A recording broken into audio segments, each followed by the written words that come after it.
Hello, welcome ladies and gentlemen to Valorant Masters SEA. The best region has arrived to the forefront here for Valorant.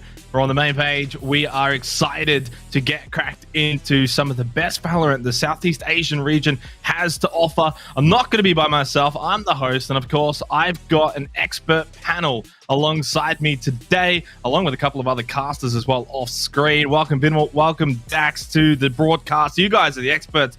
Vim, how are you feeling for today? I am looking forward to this. If you know me, I eat, sleep, and breathe Valorant. So, of course, I'm looking forward to the best action this side of Southeast Asia. You just told me about your dreams the other day, and I'm like, you are very ready for Masters, as we all are. We're going to be having the best teams from all the amazing challenges we've had so far, and I'm very excited to see SEA come together as one for today. Yeah, let's go and have a look at a bit more of this tournament format that we've got today and of course, break it down a little bit. Now, 4 matches today. This is going to be round number 1. Of course, then tomorrow, round number 2, and then round number 3 to follow after that. So 3 days of action. Today's going to be the super long day, though, Vim. We've got 4 matches. Absolutely. Taking a look at the first half of the bracket here, we got a very spicy matchup coming into this first one. NXL, Indonesian Superstars, versus the favorite Thailand team X10. And then, of course, we got KPC from Taipei against ArkAngel from the Philippines. So this is going to be pretty exciting start to the day. And the latter half of that bracket, Bren versus Boom. You've seen this rivalry in other titles, and you are going to be seeing it here yet again. The old guard looking to face off one more time in the Valorant Masters. And of course, to wrap it all up, you got NG.Black versus Team SMG. These two teams also titans of the scene. So already a lot of action, a lot of quality coming to today's games. Of course, I should also point out that these are knockout matches. These are best of 3s, but if you do lose, you're out of Masters. It's that simple. Before we move forward, though, with the broadcast, I do have a very special plug that I want to bring out, and it's for you guys at home. This is the double XP weekend. You get more from your weekend when you play Valorant with friends. XP boost starts next weekend, every weekend, for an entire month. Duo queue, you get 2% boost. Form a party of 3, you get 3%. And well, if you queue with 4, you get 4%. Remember, the XP boost applies to all game modes except for customs. The boost will start on the 26th of March and it will end on the 18th of April. Make sure you get involved, get your friends involved, and get some extra XP boost your way. We will move on, though, now with the broadcast and head over to today's schedule. That's right, the games that we've got, as I alluded to before, we have 4 matches to be played out today. It's going to be a long one, but a good one, Vim, and it all kicks off with a pretty big matchup between NXL and X10. We got 2 teams right here for the first match that have very different playstyles coming into this. NXL featuring, you know, the more common double duelist versus a bit of an unorthodox team such as X10 here, of course, KPC and AA. Also one to look out for. And then on the other side, yep, Bren versus Boom. You already know that the Bren Esports Squadron, they have been the powerhouse of the Philippine scene. They've done their job in Challengers 1 and 2, and they are here looking to slay Boom Esports. Boom Esports, in the meantime, after grueling matches in the Indonesian side, they have found their way to Masters. And to wrap it all up, NG.Black versus Team SMG. Very excited for these matches. So much different variety from each of our teams, and it just goes to show that we are just a melting pot of culture and meta coming into the Masters. Yeah, and it's really hard to say, but 4 of those teams will be gone by the end of today. Let's focus on our first matchup, though. It's the big one in my eyes, the match of the day, NXL versus X10. I don't know if we're going to see a better matchup than this, Vim. Yeah, actually, we were thinking, you know, we were talking backstage that these 2 teams are probably the 2 teams that are favored to take this all home. So this is pretty interesting that they're facing a head-to-head for the first match. And of course, again, NXL and X10, very different playstyles. Yeah, NXL, when you look at these guys, they love to play that double duelist, as Vyminal has mentioned. A lot more common here in the SEA scene. But in the meantime, on the other side, you play that single duelist. But let's focus on NXL. This squadron, they have been one of the clutchiest teams in the whole region. I remember watching their matchup in Challengers 2, and overtimes abound. But in the end, they were able to take that first slot into Masters and make it here right now. Babe, give us your thoughts here on this roster for NXL. Who's going to have to step up if they're going to take down X10? It's got to be Flip Zyder over here, the team captain, and of course their primary duelist. Take a look at that outstanding damage per match. Average damage of 3146.4, absolutely outstanding. And of course, this guy has to step up to the plate and bring it home for his team. Yeah, he plays a crazy jet. We've seen him play the Sage, the Raze, and the Llerena as well. But it's all about speed. It's all about getting in the face of the opposition. And Flipsider, this man will be taking points, looking to lead the team not only in the cause, but also in the action. Definitely going to have to flip their odds in their favor if they're going to be able to beat their opponents. Let's look at the lineup, the roster for X10 Esports. They are, without a doubt, the favorites coming into Valorant Masters SEA. It's a scary lineup. Absolutely. I mean, scary. The namesake really rings true for this team, as they've shown barely any signs of mortality throughout their run, only losing to NG.Black in their recent tournament appearances right here.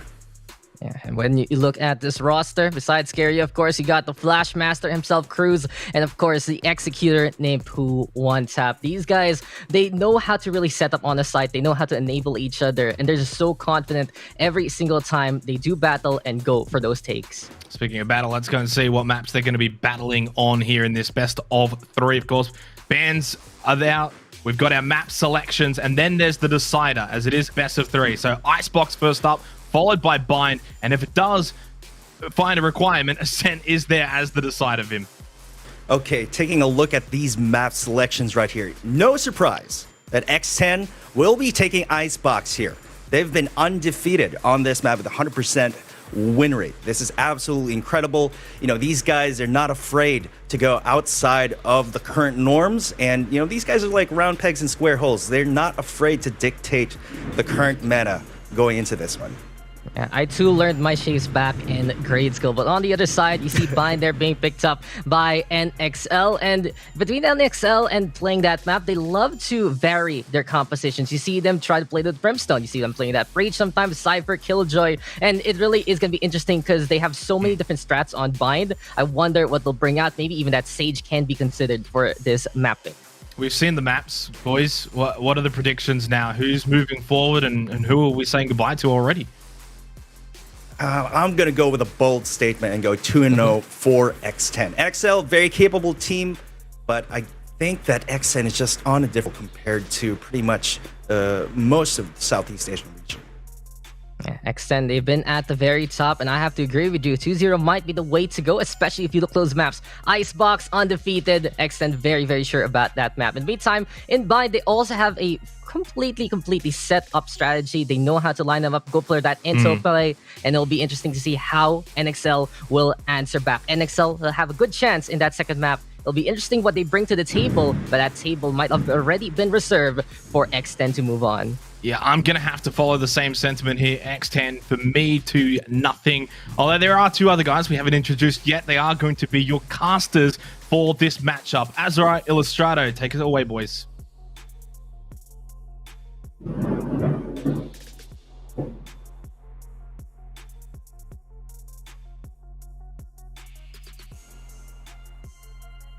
Two of the top teams in the region are going head-to-head right now. It is the powerhouse X10 going head-to-head with none other than the Indonesian powerhouse. It's going to be a very difficult match to predict.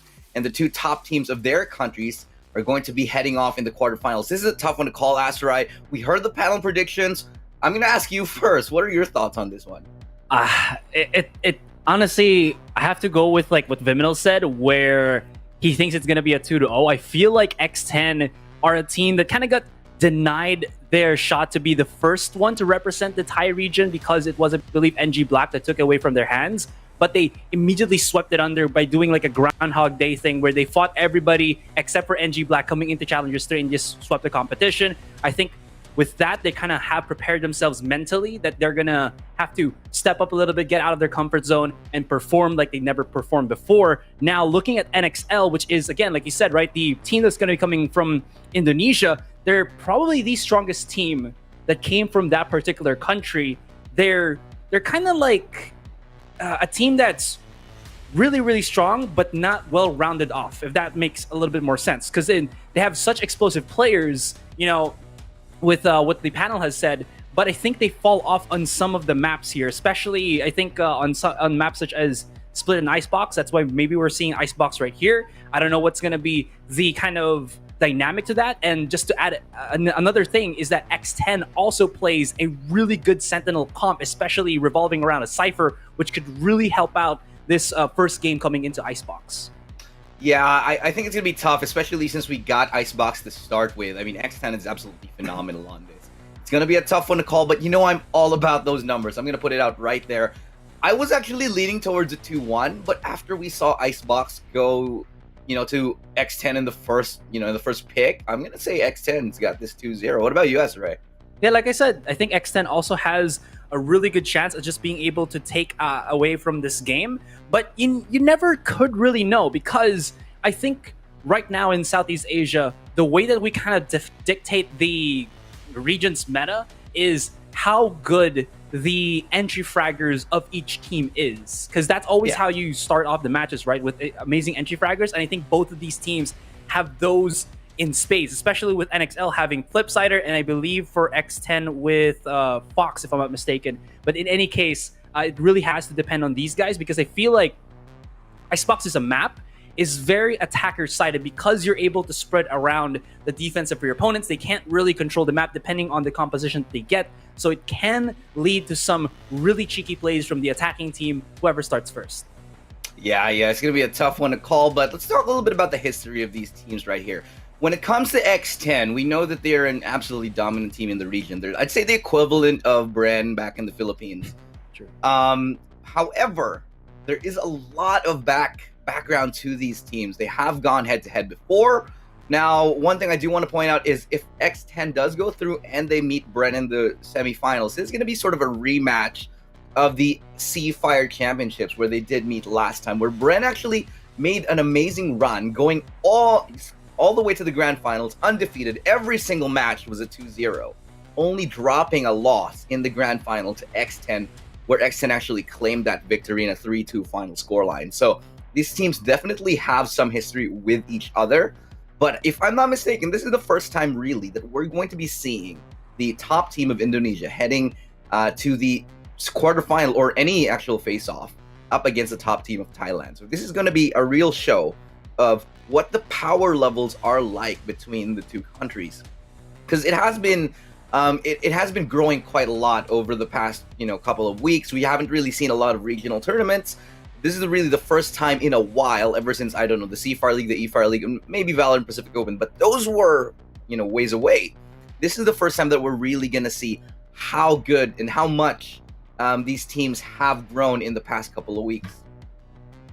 Yeah, I definitely have to agree. There's a lot of changes as well in the game that might be affecting that, and also the trends of the maps that I think these teams are starting to kind of get more accustomed for. When Icebox got released initially, everybody was like, we are never going to play this map. But once everybody got every other team there got more accustomed to Bind, got more accustomed to Ascent, some teams started to say, maybe we can start picking up Icebox here and start getting ahead of the curve. And a lot of these teams right now are kind of prepared for that, but maybe some of them still here are struggling. And again, that's going to be also something to definitely look forward to. Also, I believe a lot of the teams haven't really yet utilized some of the other agents that have been released as of recent. We do have, I think that first comes to mind would probably be Sky. I think always the pick that we see is the Breach, but from time to time, Sky does have her merits, and maybe we're going to be seeing that in this best of 3. Yeah, I mean, we already saw Cruz pick it up previously before. They actually make it work, because that's the beauty of a roster like X10 here. They're so good at just like flexing whatever roles, right? You got Cruz, who picks up the Initiator, he plays Breach, he plays Sky, and you have this sort of interesting balance within the team where you get like specialists in the form of Scary, who literally only plays Omen. Maybe he'll pick something else up today, who knows, but he does focus on Omen, and you do have Sushi Boys, who has been known to just stick to that Killjoy. And everybody else sort of flexes around that. You got Poo One Tap, who can literally play any duelist, and it just makes it work, and Sage. And you got, players like Foxes, who picks up the Sova, who can pick up the Sage, who can pick up the Raze. It seems like you have this interesting balance of players who can specialize in one agent and the rest of the team, which absolutely just flexes and sort of gives space to the specialists and helps them perform in the games.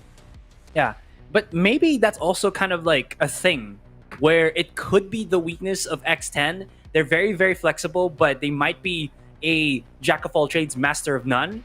I get that there is going to be a lot of flexibility for this team. There's a lot of options that they can use, but that's also something that might spread them out a little bit too thin in terms of the strats and the play style that they're going to be incorporating in this best of three. Where I think at least for NXL, it's straight up forward for them. They have their already set roles. They have again Flipsider, who's going to be on that jet once again, who all eyes are definitely going to be on him for NXL and see if he can perform. Now, with all this said and done, we can only wait and see what happens here because, again, Icebox is such a, I think, a contrasting map. It's a love and hate relationship with everybody. When we go to rank games, I love it. We'd still see players try to dodge it just because they just don't want to play the map. And honestly, same as you, I love the map. It's just pretty fun, but also kind of, it spreads you out. You have to figure out what you need to do. And just to kind of add to that, I think, the thing about Icebox is sometimes teams just really do not play mid control. And I think that's such a wasted part of the map that gives so much dynamic to how you're able to defend or attack it. And honestly, I'm just looking forward to the teams kind of utilizing that mid portion because it just controls the entire map if you're able to do that. You basically cut off the middle part if you're able to control mid, obviously. Yeah, well, I think that we're at this point here where people and teams are sort of learning how to play Icebox a lot more. Like, we used to, think of Icebox as like a set piece simulator where people would just gather around A and do the best execute onto A that they can, or maybe sometimes go to B maybe every 10% of the rounds and then go mid, have like a lurk player in mid. But we're sort of getting past that. We're getting to the stage where it is going to be, I'd say, more dynamic. Defenses are starting to realize how to play up. We get some interesting walls, like with Sage, you got that Grim wall. People are using Sky on Icebox now because people have realized that Sky is actually pretty amazing on Icebox. And so we're really starting to develop the meta here for Icebox. But speaking of the map itself, let's go and take a look at the agents that we might be seeing already. And just like we said earlier, Poo one tap on that jet already. No surprises there. Crews will be on the breach. So it's a double initiator lineup coming up for NXL. We have seen this, and we actually saw this. I saw this last night. I think it was the Heretics NIP game number 3, where they also ran a double lineup, a double initiator lineup, and we're seeing a Viper coming in. Not so much a fan of that, especially if she's only the only initiator. Sorry, the only controller. Mm-hmm. They might just make it work.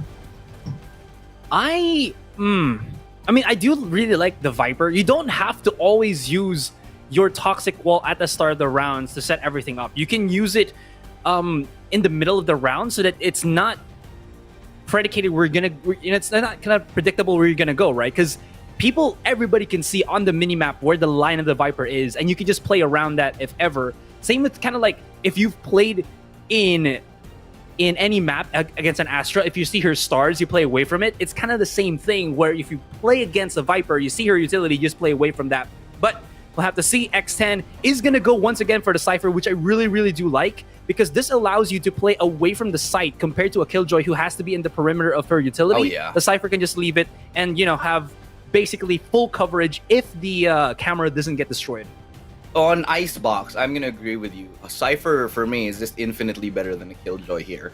But if I were to say, I think the best Sentinel right now for Icebox is obviously still Sage, just because you can wall kitchen and the ridiculous amounts of walls that you can do. And we've seen it time and time again happening, whether you're in kitchen with a Grim wall or whether you want to make an A-push happen. But talk about those a little bit later on as we get into the match itself. The first game of the day now about to begin. It's going to be on Icebox, the two top teams in their respective countries. You get NXL versus none other than X10. It's going to be one heck of a fight as a B hit looking to shape up here. And it's going to be Flipsider looking to hold off that push. Tries to get away, actually manages to get away in the nick of time. Tosses out a paint shell, but now the execute begins. Execute will begin. I do like how Flipsider is going to be using the raise to kind of stop the aggression of the teams just coming into the site. And of course, Vascalis lines up a nice little shock dart play there. Lots of control onto Orange here, and a spike has yet to be planted down. NXL got a really nice control of the site, and that recon dart is just going to spot out Yellow. It's going to be a quick, clean round, and I don't think X10 even knew what happened there. Yeah, that was a really good the retake was beginning even before the spike got planted. Like, they were able to get a kill because of that shock dart. They knew that the spike was in an off position. They'll have to recover the spike to get to plant it again. Just a little bit haphazard right there for X10. Not something we're used to seeing, especially on their map pick. But because of that really good shock dart, it started off the retake a little bit early, and they were able to get a lot of real estate towards Yellow and just trade kills one after the other, leading to a really easy round for NXL right there. But round 2 here, eco round now for NXL, for X10 rather. See what they can do as another B hit is sort of maybe shaping up. You got the presence of 3 members here, but the rest of the members of NXL spread out. Only utility and classics in the hands of X10. They're going to be situated to once again try to go for Yellow here. I like that Bootymeister has done for that dropping smoke, because it does give a little bit of time for the defender to peek out before the smoke kind of goes onto place. In any case, that's not where X10 are going to be going. They're still kind of feeling the map around, but they're stuck on their own side. They don't really have that, I think, explosiveness for now here, Ilu, because they don't really have the weaponry. So it's probably going to be waiting for the time to drop down and just explode onto the site. If they can maybe hold it off a little bit longer, maybe they can force some fake rotates from the defending team, as it seems like NXL, or X10 rather, going to go for A. Yeah, they're already very close onto site, leaving the Viper behind as that lurking player. Timing is in his favor. He manages to get away, but the Classics won't be able to do enough as Noisy Boy gets a quick triple kill rather. The spike is in no man's land right now. I don't think it's recoverable, and this is going to be a flawless round. Brilliant win here for NXL. They hold on firmly to their advantage, and this is going to be really good for their economy, not dropping any players. It's going to help their bonus round even more as we go into the actual bonus round. See, 4 Spectres and a Vandal. Even if they do lose this one, they definitely will be in good position to buy. So I can't stress enough how on Icebox it's so important to be able to have those clean anti-eco rounds, because you need those rifles for the long ranges here in Icebox. And interestingly enough, look at this, a 3-man setup here on B. It's a great read for the side of NXL. I do like it because they put into the cubby the Llerena. That's going to put maybe a out of nowhere watch out play. Nobody's going to peek that, because Bootymeister and teammate, and I believe that was Flipsider, will play bait for this particular Llerena. In any case, Cruz was able to find a pickoff onto the side there. Not looking too good, but Sayo says otherwise, as they are going to go for that duo on the B long. Sayo has to back off just a smidge here, as Bootymeister is going to be playing once again on top of B. And they do stop the bleeding here onto the side, as X10 got I think, adjust their options a little bit here, kind of weigh things down, because that B control not really going to their favor.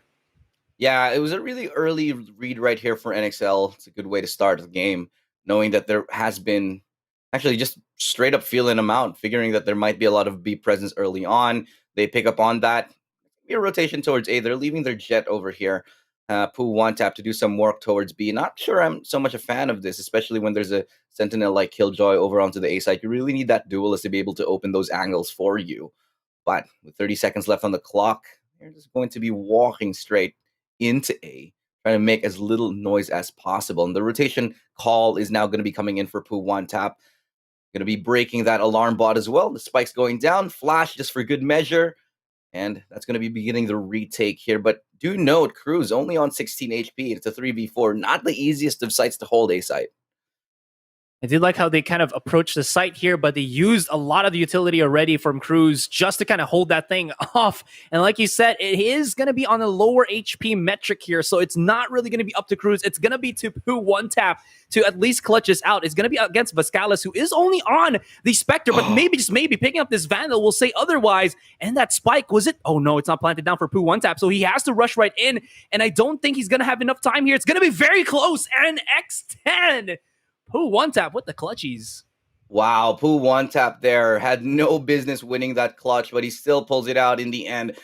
Mind you, though, that was a bonus round for NXL, and they made it hella expensive. They lost almost everything, and Sushi Boy, he's not going to be able to afford a full buy this time. Has to sit on that Spectre, and even a Bulldog on Scary.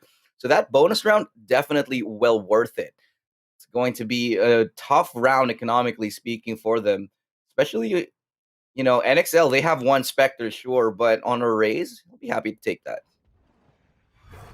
Scary hasn't really gone and popped off in this particular map here. I think it's more of like he may be out of his comfort zone playing on this Viper.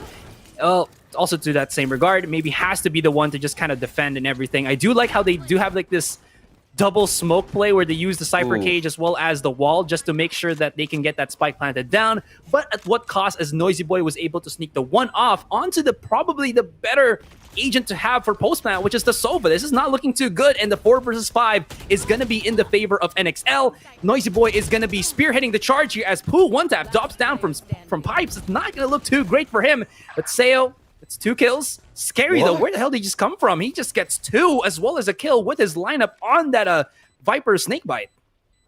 23 HP remaining, sees the feet, Flipsider, but does he have time to stop the defuse? No, Flipsider denies him the angle. That could have been very dangerous right here. NXL pick up a round. That's going to be the economy of X10 yet again crushed. We'll upgrade that rifle here, and this is a really good sign for NXL, especially against X10 on their map pick. Mind you that this is still an attacking-sided map. These rounds are very, very important to pick up for the attacking side. And X10, they're left scratching their heads. They got caught off right there. Even with that nice push onto A, changing up the pace, changing up the momentum of the round, the X10 were just not ready for what NXL brought in that round. I think it's just kind of simple for NXL what they're doing here. Is that they know that the Viper utilities is going to be on a fuel system. So all they have to do is wait for a moment for the Viper wall to drop down and then find the openings that they can. It seems like Noisy Boy was prepared for that, and he got the initial kill, which I don't think X10 was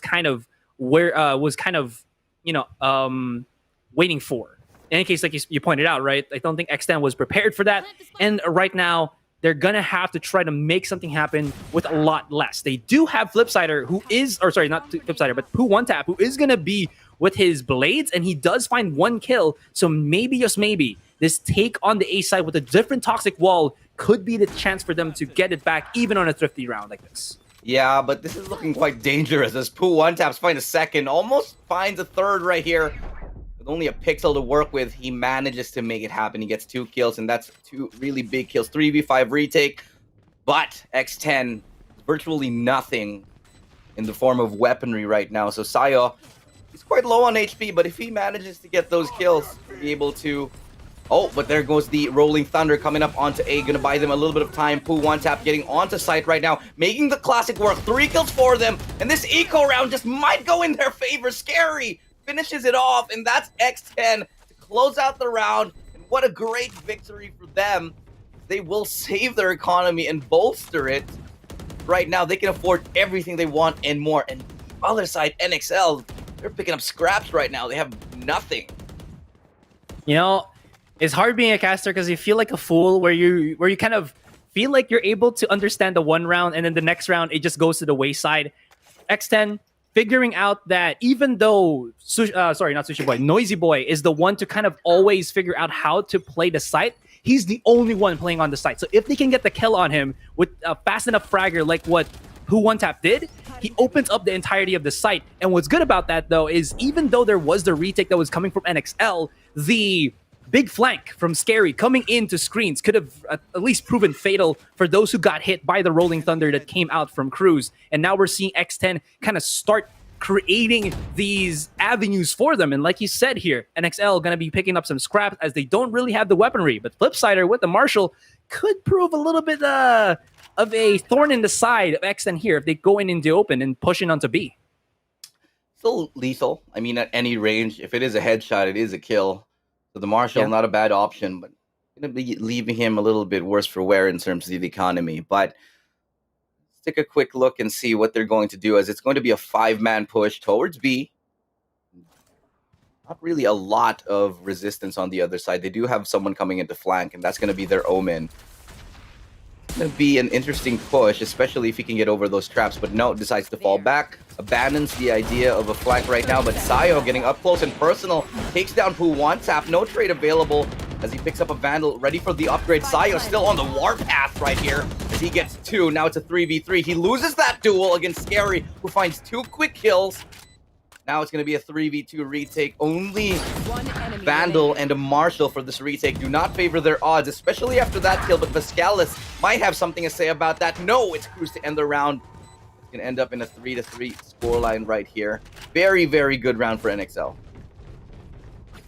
The slight movements of the team for X10, they just know when they have to set up that crossfire. That could have actually, I think even though it's a 3 versus 1, Voscalis got a quick kill, made it in 2, again, went up against 2 opponents then, but you saw how Scary and his teammate were able to just kind of split themselves apart, but still set up a nice little crossfire. Scary knowing that his Vandal could still pop shots through the container in the middle of the B site, was able to provide that really good kill for him. And even though, at least for X10's side here, Poo One Tap hasn't really gotten the most explosive of kills, he has entered the site and has allowed his teammates, especially, most notably, Scary, to kind of start popping up. And never mind. Gets into kitchen. That's a lot of good map control to have in your possession early on in the round. See what they can make of it, though, as Hunter's Fury does tag up Fox, almost gets that kill. Barely able to escape with his life right now, but good information taken towards A. Gotta be an A execute right now. Wall comes up as well from Viper. What can they do on top of that? The fault line will tag up Voscalis right here, and the aftershock almost gets him too. Just not going his way right now as Bootymeister finds the kill on Sushi Boys. One Tap looking to have something to say about that. Can he get the entry he needs? The answer is yes, as he gets 1, but the trade kills are ready. Who wants up right here? Oh, managed to get away from the showstopper in the nick of time. 2v2. But he's still yet to plant down that spike. And like you said, it's going to be the 2 versus 2.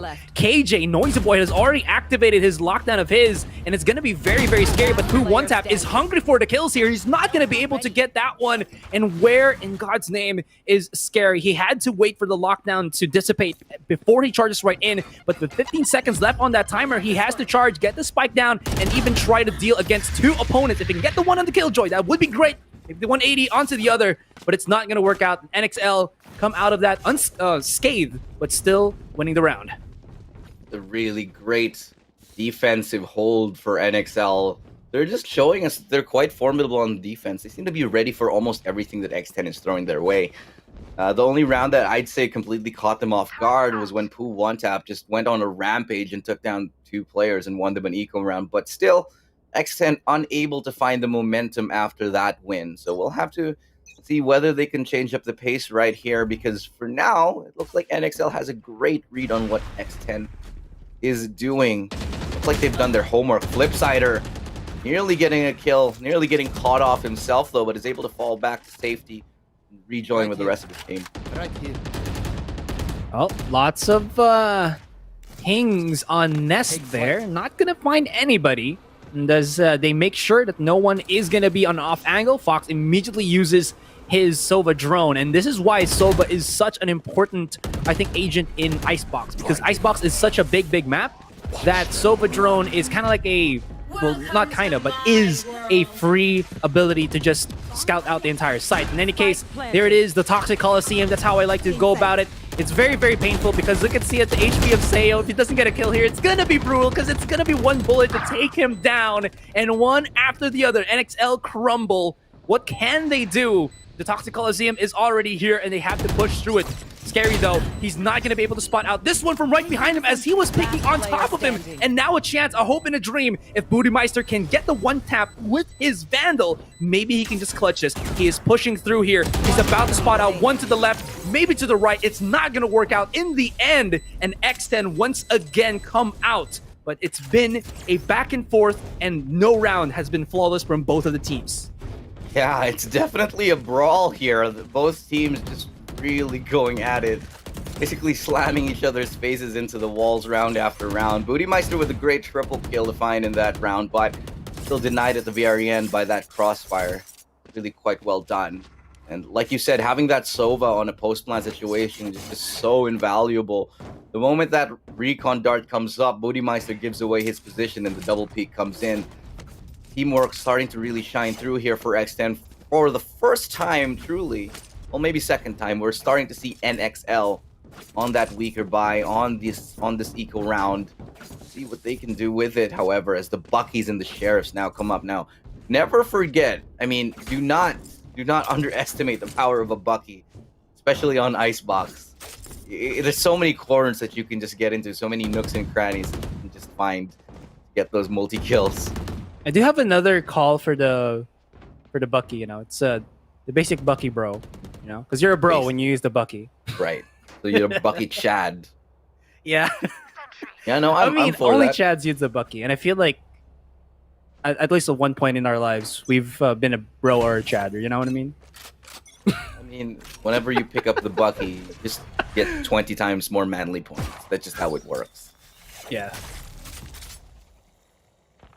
B-side, like you though, said, is where we're going to end up here. Noisy Boy's ready for it.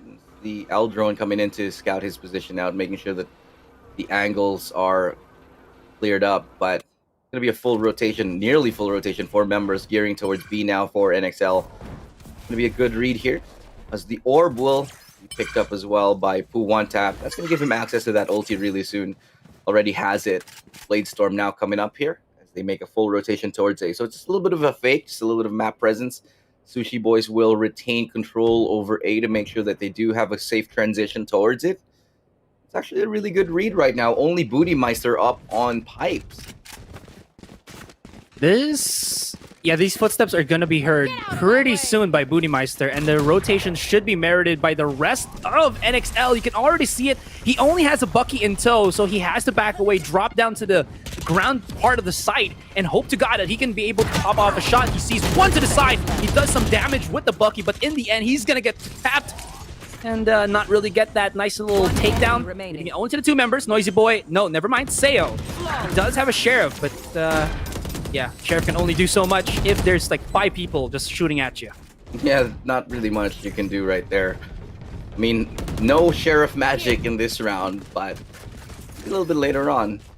The Eco was cleanly won by X10. They're definitely going to be happy about that. They keep their economy in check. But NXL, though, they are starting to show signs of struggle here on the defensive side. Don't have a lot of creative plays. They just they've been doing the same thing every round. It's been like a 3-man push onto B, and then if they don't see anybody, they rotate everybody to A. So I feel like they have to be a little bit better in terms of securing early map control, especially on Icebox. It's such a big map with a lot of room to play. So I feel like if they did a little bit better getting early map control, playing a little bit more dynamic defense, it would really work out for the NXL side. I mean, I feel like they have done dynamic defense, but I think the part that they're missing is they're not really getting any map control whatsoever.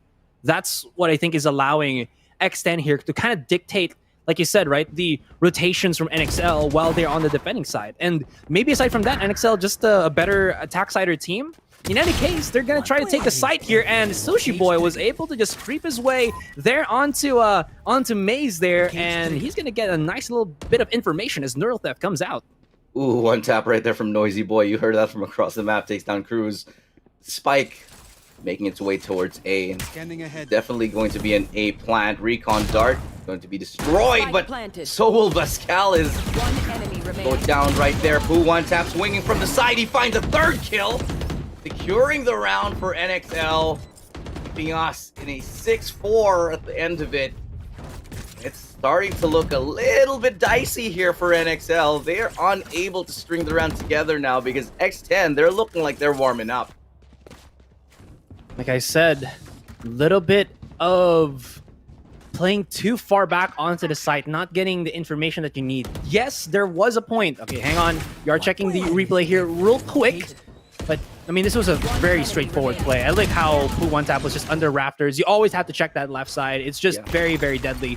In any case, again, I think they have to challenge a little bit more. They have to press the map a little bit more here, or else they're going to lose so much in this first half. And Noisy Boy just got obliterated. Maybe Flipsider with the Stinger could provide a little bit painful against his opponents as he charges right out, but gets meted by the Vandal of Poo One Tap. And here we go for the B side.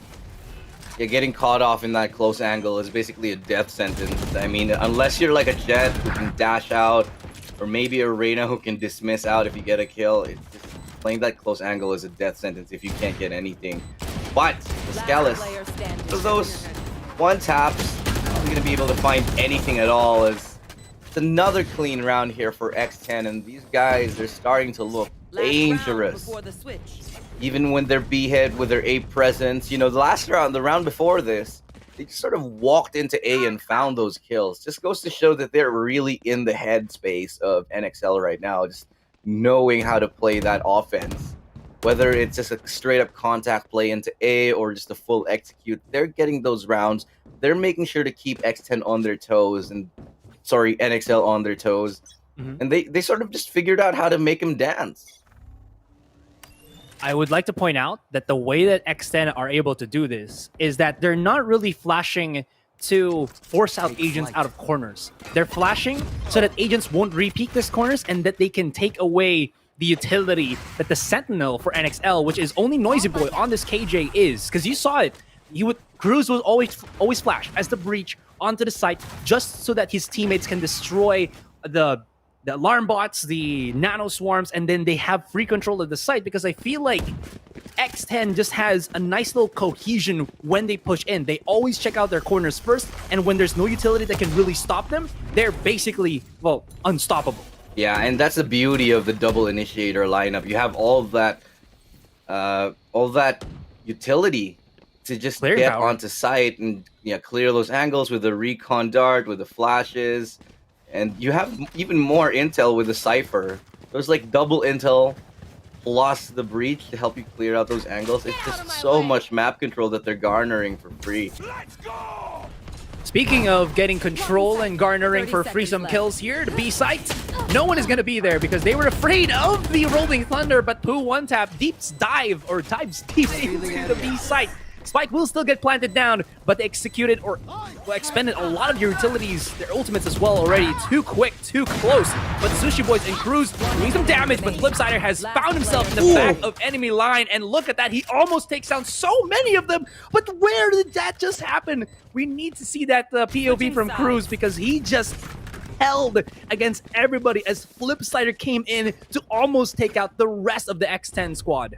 That was a really good opportunity for Flipsider, the captain, the Rays. Able to get to 3 kills actually in that round. Just unable to find the last one onto Cruz, who was hitting his shots. I mean, look at the performances right now. No surprises there that Poo One Tap is leading the charge. 14-6. He has been fairly unstoppable. There we go. This is a quick replay of what just happened. Finds a quick adjustment onto that. Player boosted up there, but can't win that final duel to win his team the round. But now it's going to be the switch. We now go into the second pistol here. 8-4. That's not a great scoreline for NXL. They're going to have to win this pistol round if they want to really have a solid chance of winning this round. If it's anybody who can make it happen on the attacking side, it's going to be NXL. And look at Flipside. He's like playing metal detector with his ghost as he tries to destroy the tripwires that may be on the yellow container, which is not actually there. It's there on Kitchen, if I'm mistaken, so that nobody can get that mid control for free. There's a lot of crossfire here from X10 as well, as they are just kind of situated for a quick rotate, whether it's on the B or to A. It's NXL, show their forces on B, try to rotate for the A, and they're going to explode here, and it's going to be Poo One Tap, who immediately has to back away as the paranoid connects. Love the confidence to go for the Sheriff in the first round. Not so often you'll see that, but he's doing quite a bit of damage right here. Flipsider has to get out of dodge right now and finds a One Tap through the smoke as he's falling off. It's a little bit of a ridiculous kill, but thus begins the retake. And he will have the clearing power to be able to do that pistol round, so not too much. As happens. Fox spotting out one, pushing through, not using his recon dart just yet, electing to go for the peaks instead. And Bootymeister with 2 quick kills. Who on tap with another? He finds 2 kills right there, but he gets traded out by Flipsider, and Cruz will close out the round. And yet again, X10 showing their dominance late in the round, proving to us why they are the dominant team in the SEA region. No matter what gun you give them, they will make magic happen. That was a show of precision, a show of great team synergy, and a show of understanding how they needed to retake that. Because almost always, when the spike is planted for that position, when you go to belt, it's very, very difficult to retake it. But X10, it seems like they've done this dozens, if not hundreds of times already, where they get that pipe control, and that was spearheaded by Fox, who was like 40 HP, and he wasn't afraid to get that high ground control and just trudge right out so that his teammates can follow underneath him, and it really paved the way for X10 to get that round straight into their hands. Now, nice little starting kill there from Scary will make it even more harder for NXL to try to make anything work out here, as the attacking side really gets constricted with only the ghosts for NXL. That was Cruz over towards mid, and Pooh one tap with a couple quick kills right there with the Guardian. During that round, making sure their economy is stable. Going into the bonus round, they're going to have more than what they wanted initially. Even if they do lose, they still have enough to buy. I mean, that is the point of the bonus round. One enemy remaining. Oh, look at that. Quick adjustment from Pooh one tap. Very, very sexy.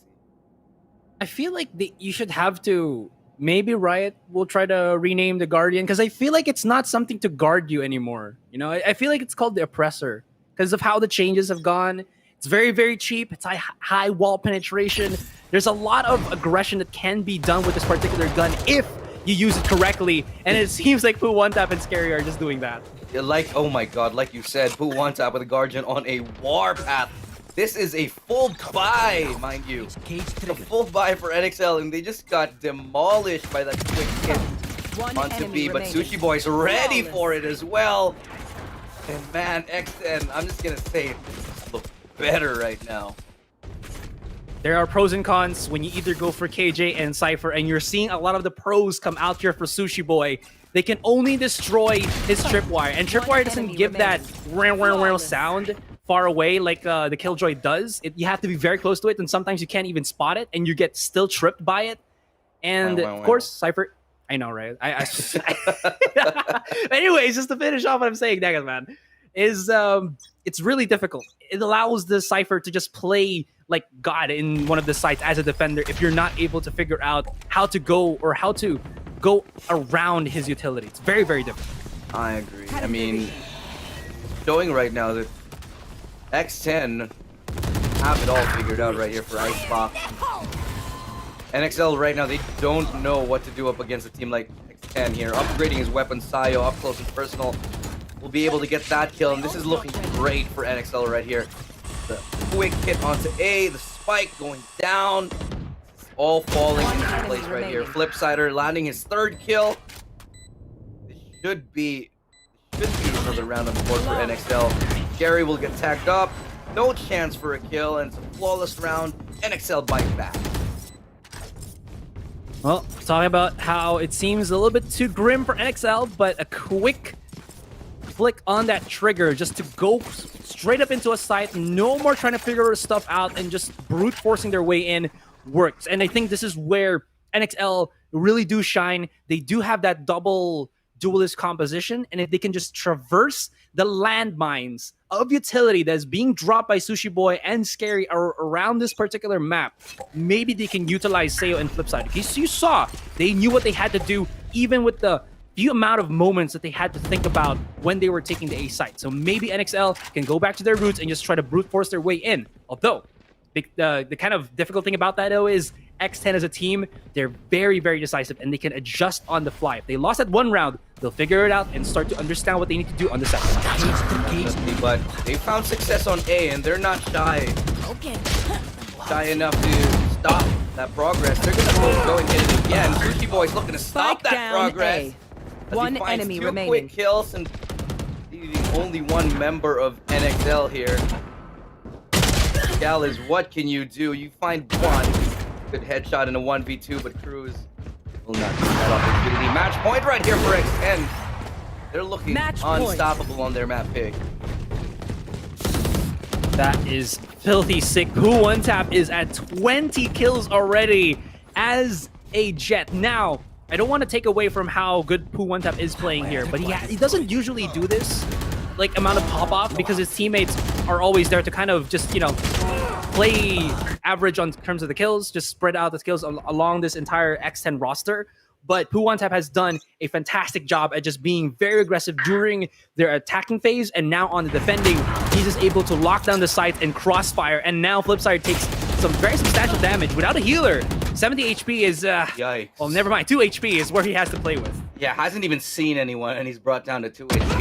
Bad day for Flipside right now, but having said that, he manages to find his kill on the right there, out-braining and out-aiming that player.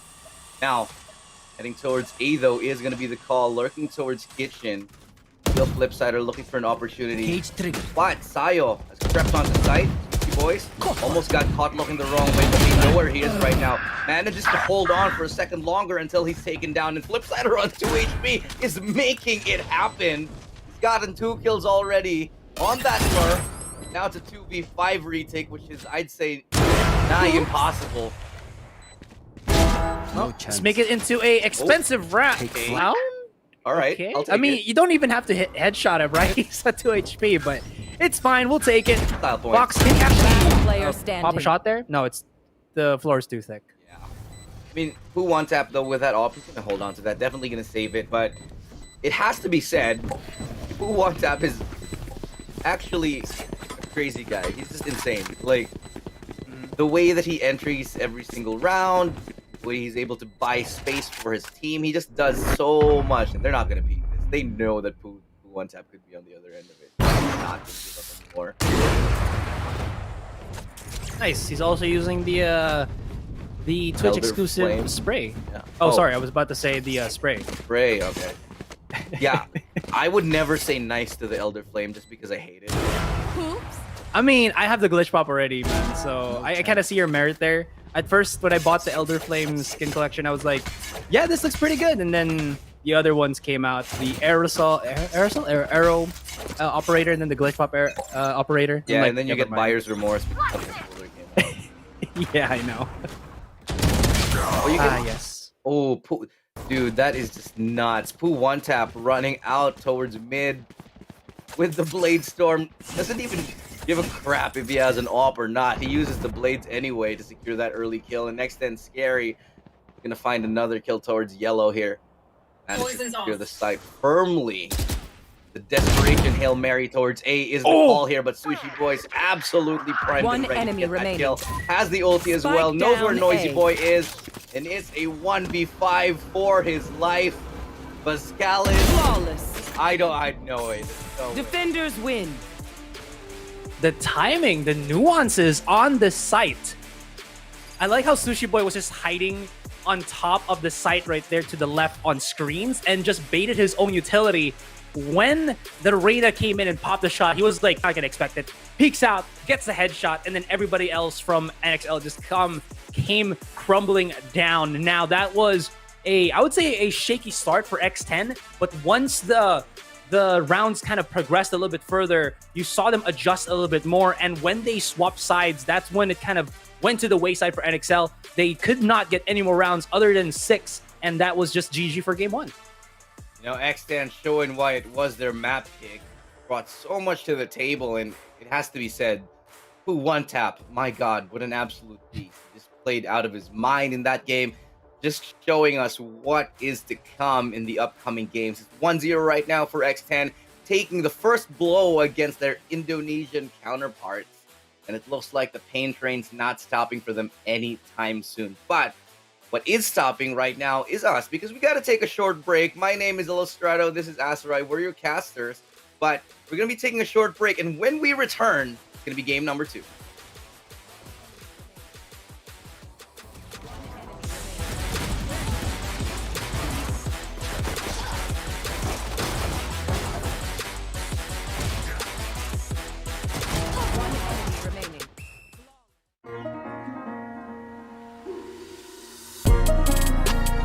Let me show you how the boss does it. Wind, show me where to go.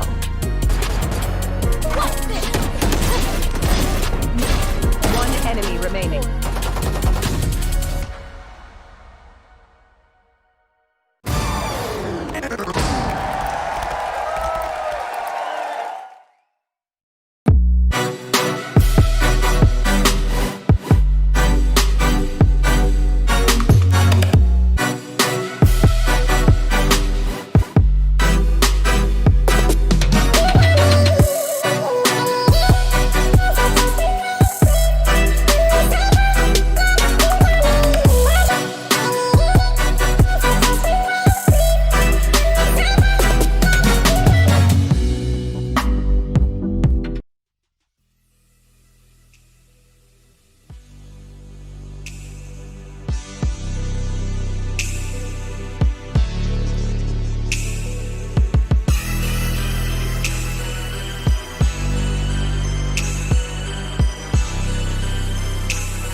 Welcome back, ladies and gentlemen. One game in the books for this first matchup between NXL and X10 Esports in the end, boys. X10 just kind of turned on the jets towards the end there on Icebox.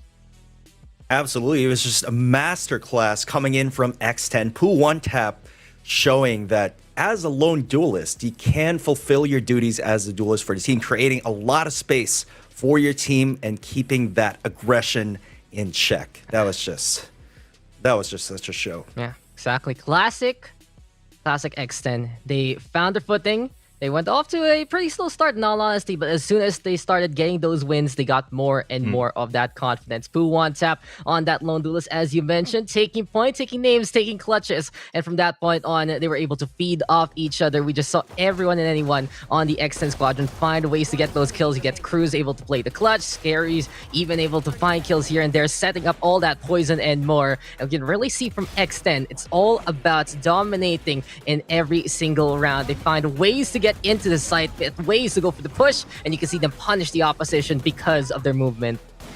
Give us your thoughts here on the replays as they're up right now, Vim, and how we sort of break down this match.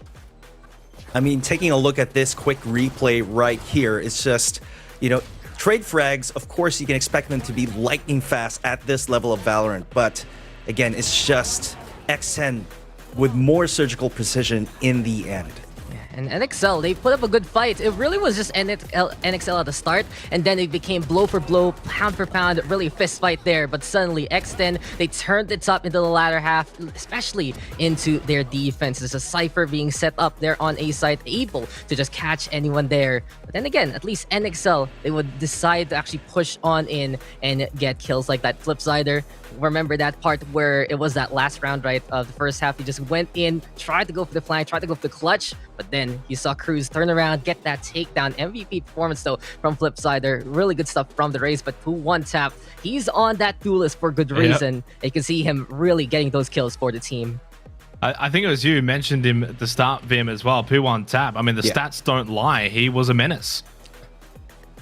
Taking a look at that 3.1 KDA. 22 kills on the board, but of course you can't discount the fact that it is a concerted effort from the whole X10 squadron, because you have that double initiator setup, of course that Viper. You really want to enable Pooh one tap to pop off, and that's exactly what they did. And that's what the thing about X10. They play together as a team, they feed off each other, and they really go crazy alongside themselves. It just feels like that one duelist composition is really there for good reason, because they can confidently get those takedowns, get those entries with just Pooh one tap in the first place, and everyone else is there to follow up. NXL in the meantime, there were moments of brilliance from each of their players, but it just never synced up as a full unit. And I think that was the biggest reason of their fall from grace. They had a good start, but when it was just X10 having the numbers and having the performance as a team, it was just them able to dominate that whole matchup. Yeah, they won the pistol round, and they were able to get 3 out of the first 4 rounds, but from then onwards it was downhill for NXL. Let's go and look at the next map though, of course, for our next map, well, next round in this series. Of course, it is a best of 3, right? So there is still a chance of redemption for NXL as we head over to Bind Vim. Taking a look at this next map. Again, you mentioned earlier, Daks, that NXL has a better chance of taking this second game, but I don't think that's saying a bit much, as X10 has shown to be a very powerful force to be reckoned with, even here in a map like Bind. I mean, they do have a very consistent win rate across the board on all 5 maps and have been performing very consistently in all their tournament appearances thus far. The thing about Bind, though, for NXL, it feels like they're a wild card there. They try so many different comps, and it's interesting because they might also mirror a single duelist lineup coming into this one. I've seen them play the Phoenix and the Sage together alongside the Killjoy to some success. They've also decided to try out the Breach here, there, and everywhere. And it'll be interesting what they decide to bring to the table, because they know so much variety on Bind, and they have such a myriad of options. But X10, these guys, they play tried and tested, fully expecting the Brimstone and the Breach to be together there. Cypher gonna be popularized as well, and it's interesting because X10, they play Cypher on the first 2 maps and then Killjoy for everything else in the map pool. So they will be looking for that intel gameplay yet again. Wouldn't be surprised to see those cyber cages being another hamper, as we saw on Icebox a while ago. Well, you guys seem a bit more confident on Bind. A lot of us said 2-0 prior to this match being played out. Are we still feeling that way, or do you maybe give NXL a chance on Bind? Final predictions here, Vim? From what we've seen on the first map and just how far the level of X10 is from NXL, I wouldn't be surprised if that momentum carries over to the second map, albeit I do believe this is going to be a much closer game. I mean, X10, they've woken on up. Pooh one tap is ready for action, and the rest of the crew are there to help him out as well. And for NXL, if they can find a way to stop that initial momentum, maybe slow down the pace, and also find the angles that were winning out the fights for them, it might be a better chance. But X10, they're looking hungry to make it to the semifinals. They're a favorite for good reason, and I can see them looking to make it a 2-0 here. I know 2 other guys that are pretty hungry to get back in as well. Asurai, Ilustrado, the casters once again here for round number 2. X10 looking primed and ready to take this to a 2-0, but we're going to go into Bind, which is basically a map that everybody knows how to play. So I'm looking at this and saying, this might be a little bit closer, but I think in the end, X10 is going to eke out that victory. What about you, Asurai? I have to go around the same metric as that, because I feel like, you know, Zenox was talking about how we are pretty hungry to also cast this second game. I think Pooh one tap has been eating a lot of those honey, you know? And he's been performing quite well. He has been actually crazy, like, and on fire. 20 and Sure. 8 was his final scoreline. Yeah. 3.1 KDA. It's just not something that you can gloss over. He's just an absolute beast. And I think we're going to start to see more of the same onto Bind. But what I am interested in is how will NXL adjust to it.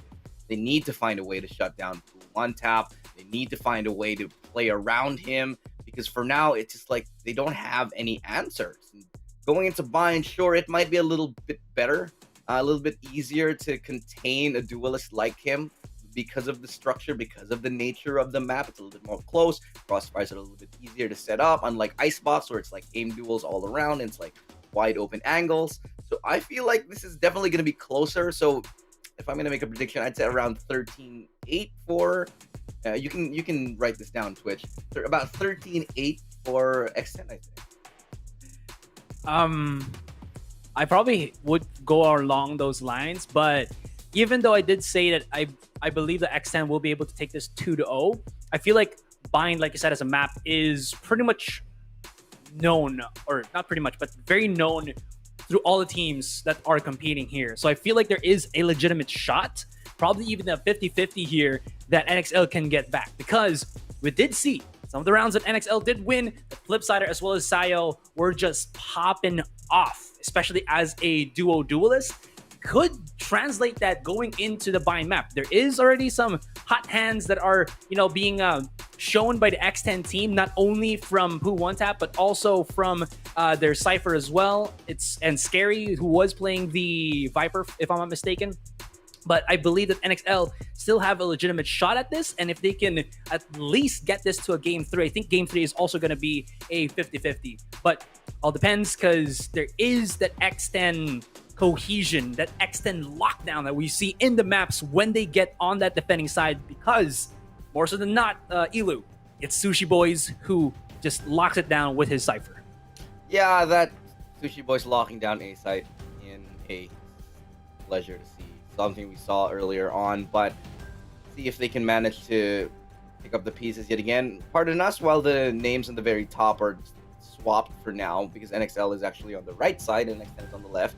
So bear with us for a second, get that fixed in a jiffy. But let's take a look at the lineups. And Matt, NXL, they love this double initiator lineup right here. They're going for the Sova Breach yet again. It's proving to be very strong. Only one duelist on their side. Now, on the other side, however, we'll take a little bit of a better look at it later on. But here we are, game number 2. NXL has to win this if they want to keep their tournament dreams alive. Because right now, they're facing elimination. This is only single elimination, ladies and gentlemen. And X10 look like they're at the cusp of claiming this victory. Very contrasting play styles are being exuded by both of the teams. Indonesia, it's all about being aggressive and taking the sites. X10, it's all about controlling, getting the information, and working with the information that they have. That's why they like to go for the double initiator, because they like to get that info first with the Sova, and then they like to clear out the angles with the breach. What this kind of means, though, is that if X10 start losing their teammates at the start of the round before they can try taking the sites, if they're going to be on the attacking side, or maybe if they're going to be playing on post plant, makes it a little bit harder for them, because it might seem that they're a little bit more reliant on team play rather than singular play, which is being slightly more shown by NXL. Well, there you have it. And starting off real strong with a quick hit onto A right here. NXL looking to get the spike down already. And they're just on a rampage right now. They're just going straight into no hesitation at all, leaving one person on the lurk, but 3 players pushing into bathroom. Gonna be really quite deadly as Cruz and Scary. They take map control back. Flipsider's only able to get one before he goes down. Their flank is completely open, and this quick A hit just did not pay dividends at all. He's Sayo in a 1v3. He is a duelist. He still has he has no utility left. Only a frenzy. What can he do? And it looks like it's going to be nothing for the meantime. He gets 1 kill. It's gonna be the defuse already. NXL with a plant, nothing more. One of the big things there for NXL here, Ilu, they got a quick take on the site, but on pistol, I like how X10 was like, take the site, it doesn't matter. You know what? We're gonna take shower control and bum rush all the way onto a short and basically stop you from playing post plant. Because The thing about that, though, is when you get the plant where NXL got it, I think the best positions would probably be on short as well as U-Haul. But when you remove that short control, you basically force everybody from NXL on such a small area that they can't really play away from it. Anyways, Cruz, hello. Yeah, no way he's getting out of that alive. He gets in this corner, but going to lead to his demise here. Towers control right now from Scary. One enemy remaining. A couple of quick kills right here. Good coordination will secure that map control and the spike. It's going to be Noisy Boy all alone with a classic. There's nothing he can do.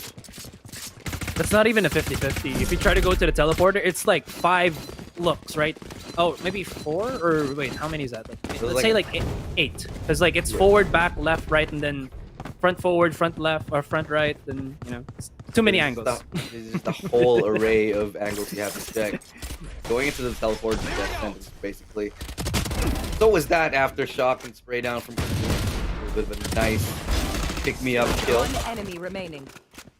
It was a save round, but it's not like a save round that they wanted to have. They wanted to probably get themselves a nice little control and plant down the spike, but NXL, I was a bit too aggressive there from X10, maybe trying to make use of the SMGs, but SMGs turned into OMGs as X10 just kind of fell one after the other in less than 2 seconds. Look, I like the idea, especially on a bonus round, where you basically have a disadvantage in terms of the weaponry, in terms of the arsenal, even in terms of the abilities maybe. But so I like the idea that they're going for an aggressive play to maybe sort of level it out, get an early pick. It's just that NXL were ready for it.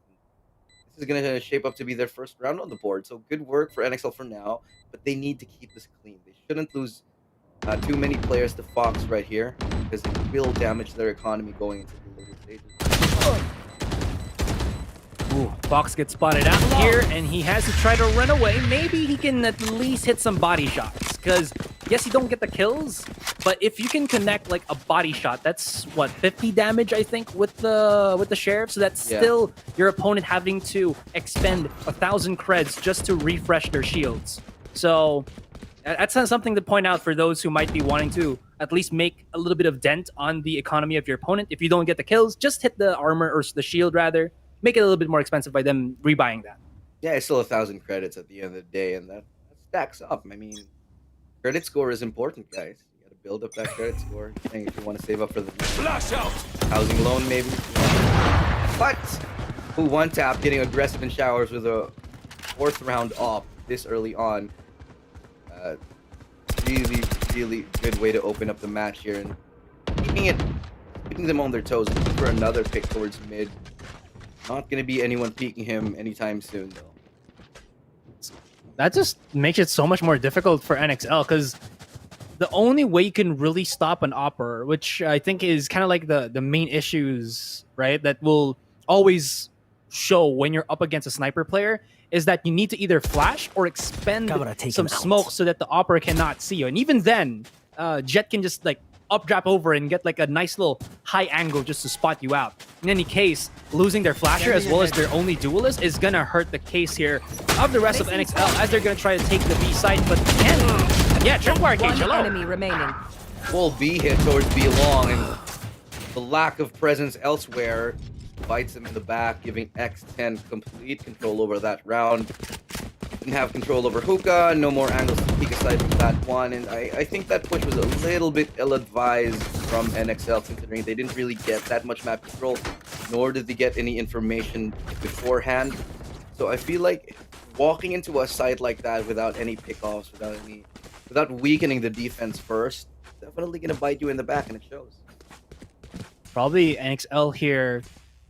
I'm not entirely sure if they're comfortable with the agent selection that they've got, because Sayo is going to be playing on the Phoenix. Flipsider, who is supposed to be one of their most explosive players, is on a battle stage, and it could be fun, could be nice, but when you're on the attacking side and you can't get a pierce through in, you kind of wish you have that tailwind just to kind of dash in onto the sites. So maybe one of the things that XL could do here right now with the agents that they have is to just always get that orb control and always try to get up the run it back for Sayo. the double intel just working for X10 right now. They got the double intel and they got the breach and the single duelist. It's really quite clever, honestly. They're just getting so much information cleared every single angle, and on a map like Bind, that is just so invaluable. You can tell that they have practiced time and time again, but quick pick right there. Going to be Pooh one tap, unable to get that kill, but trades into labs here. Leaving us in a 4v4 retake scenario Spike right planted. now. The spike will finally go down. They don't have battles control, so it is a little bit scary. The wall will go up. That's going to be the Rolling Thunder in the retake right now. Scary sees one, but Flipsider wins regardless. Now Saya has to throw out his utility as Molly, just to be able to get closer now. 3v4, but make that a quick trade as Cruz gets Flipsider. Noisy Boy trades him out here, and it's One enemy one remaining. tap on the up will get caught off, looked the wrong way. It's all up to Sushi Boy. He is the Sentinel. I do not favor his odds here. Creeping up from showers, he'll get shot from the side, and Booty Meister will finish him off with a clean round here. NXL taking a round for themselves. This is why we're just the casters, and these guys are the pro players. They're the ones who dictate the pace of how they play, and they're the ones who are going to figure out how to pierce the sights, even though the odds are stacked against them. I really like how they use this one. There was a missed shot there from Pooh One Tap at the initial point of NXL's entry into the site. Really do like that. Noisy Boy also was in a crossfire with his teammate on U-Haul. Got the one kill and pushed right out and spot no one looking right at him. So he was like, free kill, thank you very much. I'm going to be able to get this and secure a round for my team. It's still not the best for NXL as they still struggle on the attack, but that one round seems a little bit more hopeful for them. Yeah, definitely. And X10, they're forced on a eco here. They don't really have much in the tank. They do have a Bucky on Scary and a couple of ecos, or sheriffs, mind you. But if they can make it work, Fox with a close angle, flashed off, but turns back in the right time. Not be enough to get him to kill. And this should be a cleanup right here for NXL. Getting these really clean anti-eco rounds is so important. Able to stabilize. Goodbye. But as I say that, Sushi Boy gets 2 quick kills with the Stop being a bad luck charm, Ilu. I mean... No, his caster's cursed at it, dude. I'm so sorry. Sushi Boys, though. Let's see if he can make quick, clean hits with this. Oh, that flash is going to be so huge, but he whipped. He's a whiffany on that one. He's not going to be able to hit the shots. Still a relatively clean round for NXL as they still saved 3 rifles going into the next round. You know, I bet you he would have hit that shot if he weren't flashed. Because, you know, when someone gets flashed, they tend to panic and run around a little bit. And he did. And that's why he missed that sheriff shot. You know it. But Spike planted. next gun round now coming up here. Trick shot. Boys, kind of disgusting pixel kill. And what? Okay, we didn't see that on stream, but my God, those are. Oh. Are we going to be on a tactical pause? Give us a little bit of time to breathe. There is tactical pause, guys. Always when you do play into a official tournament, the TOs will be giving you some time to kind of get everything set and speak with your teammates about what you need to do, what you have to do to adjust. Maybe X10 is getting that quick adjustment that they need to try to figure out what's been happening, what's kind of the wrong thing that hasn't been working out. And I think it was the 2 people that was just situated in A. Now they put it in 3, and Pooh One Tap has been relegated to go to the B long, which I kind of do like, because if he's going to be an operator, which he is, this is going to be pretty brutal. Yeah, so the thing is, you know, with that off, Pooh One Tap is able to do wonders. He's going to peek out into 5 though, see if he can pick up anything.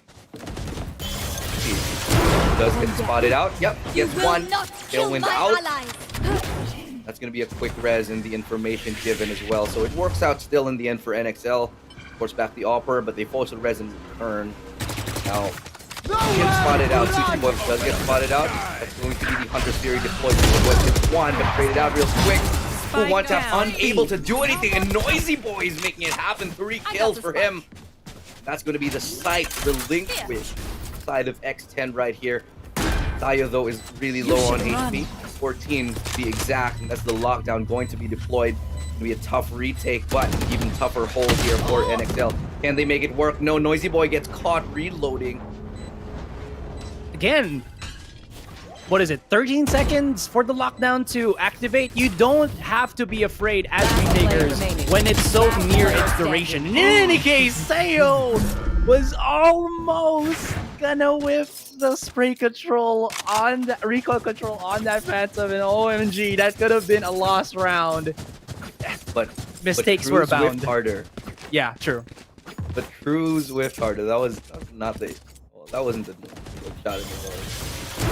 Still a good kill at the start of the round. For one tap, things out. Basically, everyone's ultimate deployed for that. Turn into a cluster. You know, lots of fights, skirmishes here and there just to take the B side, and this is where NXL thrive in the brawl type of situations where X10 cannot collect their thoughts quickly enough. And that will at least give them a bit of an advantage going to this next round because they broke the economy of X10. But here we go. It's the basic Bucky bros. Four of them, I think. Yeah, four of them. Yeah, there's quite a few, I'd say. It's a pretty sizable number of Buckies to be taking into a round, and they can make it work. They're all placing their eggs in one basket, and that's towards A. Playing close angles is great. Scary to find a good ping. That's actually a good kill, but Noisy Boy lines up a double. Getting closer to A right here. But Showers control, they do not have it, but Noisy Boy doesn't matter to him as he finds the third kill. Make that a fourth. Flipsider will close off the round though, and that's another good ending round for NXL. They're looking so much better than they did in Icebox. Definitely agree with that one. Who one tap though whiffs a couple of the pellets from the Bucky, if I'm not mistaken. You saw that Flipsider was just kind of like dancing right outside of the shower, because you know when you go outside of the showers after a nice little bath, I think dancing is pretty merited. But this time he had to dance for his life, and it seems like he was able to survive. And Pooh one tap whiffs that, but going to this next round again, it's a buy round for X10. They do have the Jet on the operator, and let's see if this offensive push on the mid side will be able to get a kill, as ultimate's being used already on Shower. Very aggressive control here for NXL, but they haven't really used that to pierce it onto the side. No charges left. Boom! Yeah, I don't know about that Spike down ultimate right there. I think it's a little bit premature. They could have accomplished the same thing with an Aldro and clear the bathrooms out. In the end, they have nothing to show for it but a kill. Budimeister actually did go down in the end. I don't know, man. I feel like that's definitely way, way too soon. Yeah. I mean, unless they had something behind, or they knew that the opponents were a little bit more pushed up on Shower, that could have been really nice, because the pincer is go through my orbital or go through us, right? But nobody was there really. They were just at the lip or at the entrance of Shower. In any case, NXL will be able to use all that kerfuffle as to be able to take in the site. But with the Rolling Thunder being used here, it's going to be very difficult to keep the post plant in situation, because the spike hasn't even been planted yet as well. Down B. And it's Vascalis yet again, the last man standing on his team, just unable to find a kill here. HP is pretty low on X10's side, but it doesn't matter if we take out that round win. All the money in the world right now for X10. NXL still have enough to buy, but you know, that round was anything but clean from them. They got the site, sure, but holding on to it is a different story. See, this is the thing. One of the biggest weaknesses I've noticed from NXL right now, their post plants are just not up to shape. They're not on the level. They have had a couple of good, you know, post plant rounds, but they have gotten dicey, ending in a 1v2, 1v3, and have a lot to be desired here for the post plants for NXL. But what they're hoping for is X10 will play antsy and just rush into the site one by one, but that isn't how NXL play as a unit, as a team. They're very, very coordinated, whether they're on attacking or defending. They always like to wait just a little bit. So maybe, just maybe, the chance here for NXL is to be able to, you know, rush in and catch them off as they're coming out. They try to with Noisy Boy, but I think they have to make something happen with Sayo as well. Yeah, that was a big Aldro that spotted out 2 and A, but made them go into B, where there's actually 3 players waiting right now. Budimeister is able to get spawned. It'll help open up the site a little bit, but 2 choice from Hookah. Unable to get out. He gets one though, but Cruz right there to back him up. Trades all around, and it's a 2v2 situation right now. Run it back is available, but be able to help him get any kills for me. So Spike will go down. He's watching his back right there. The flame wall comes Last up. player standing. Trying to tap One through the enemy wall, remaining. and Scary just walks out into the open. Able to find the kill onto Vescalis. Thought he had his back covered, but it was not the case. And Poo One Tap with the op. A little bit more difficult to retake with the op, but if anyone can do it, it's Poo One Tap. The thing though is Sayo has both of his flashes up. So he can use that to basically catch his opponent off guard, but At least they tried. he swung wide and Poo One Tap. I mean, I don't think we can call him Poo anymore. I think we have to call him something like Spider because he just made a trap with his web of deceit of lies with the smoke, and he baited Sayo to peek me and stop the defuse from happening. Honestly, Poo One Tap right there. That was a good shot, but in the end, Sayo, I think, nerves getting the better of him. Like, there was no reason to swing out wide like that. All he had to do was jiggle peek. Yeah. Especially knowing that it was an op on the other side. You know that there's an op on Spike. It's a very big disadvantage. I feel like that peek was very ill-advised. Take a look at this round right now. Triple control towards bathrooms. They have shown their hand before in this play, but completely go to the other side here. But X10 mowing them down towards mid. So aware of four-man stack. It's such a great read right now. Cruz with a beautiful shot as well. Gets tagged up and he falls back to safety, and leaving the side of NXL scratching their heads, wondering what the hell just happened.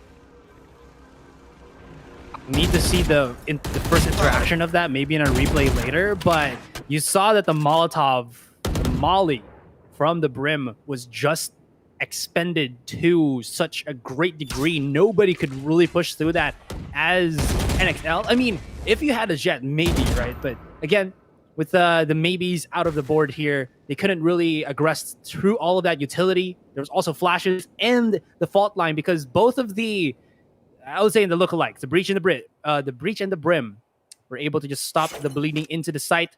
And NXL, as the spike has been dropped down, they can't really take it.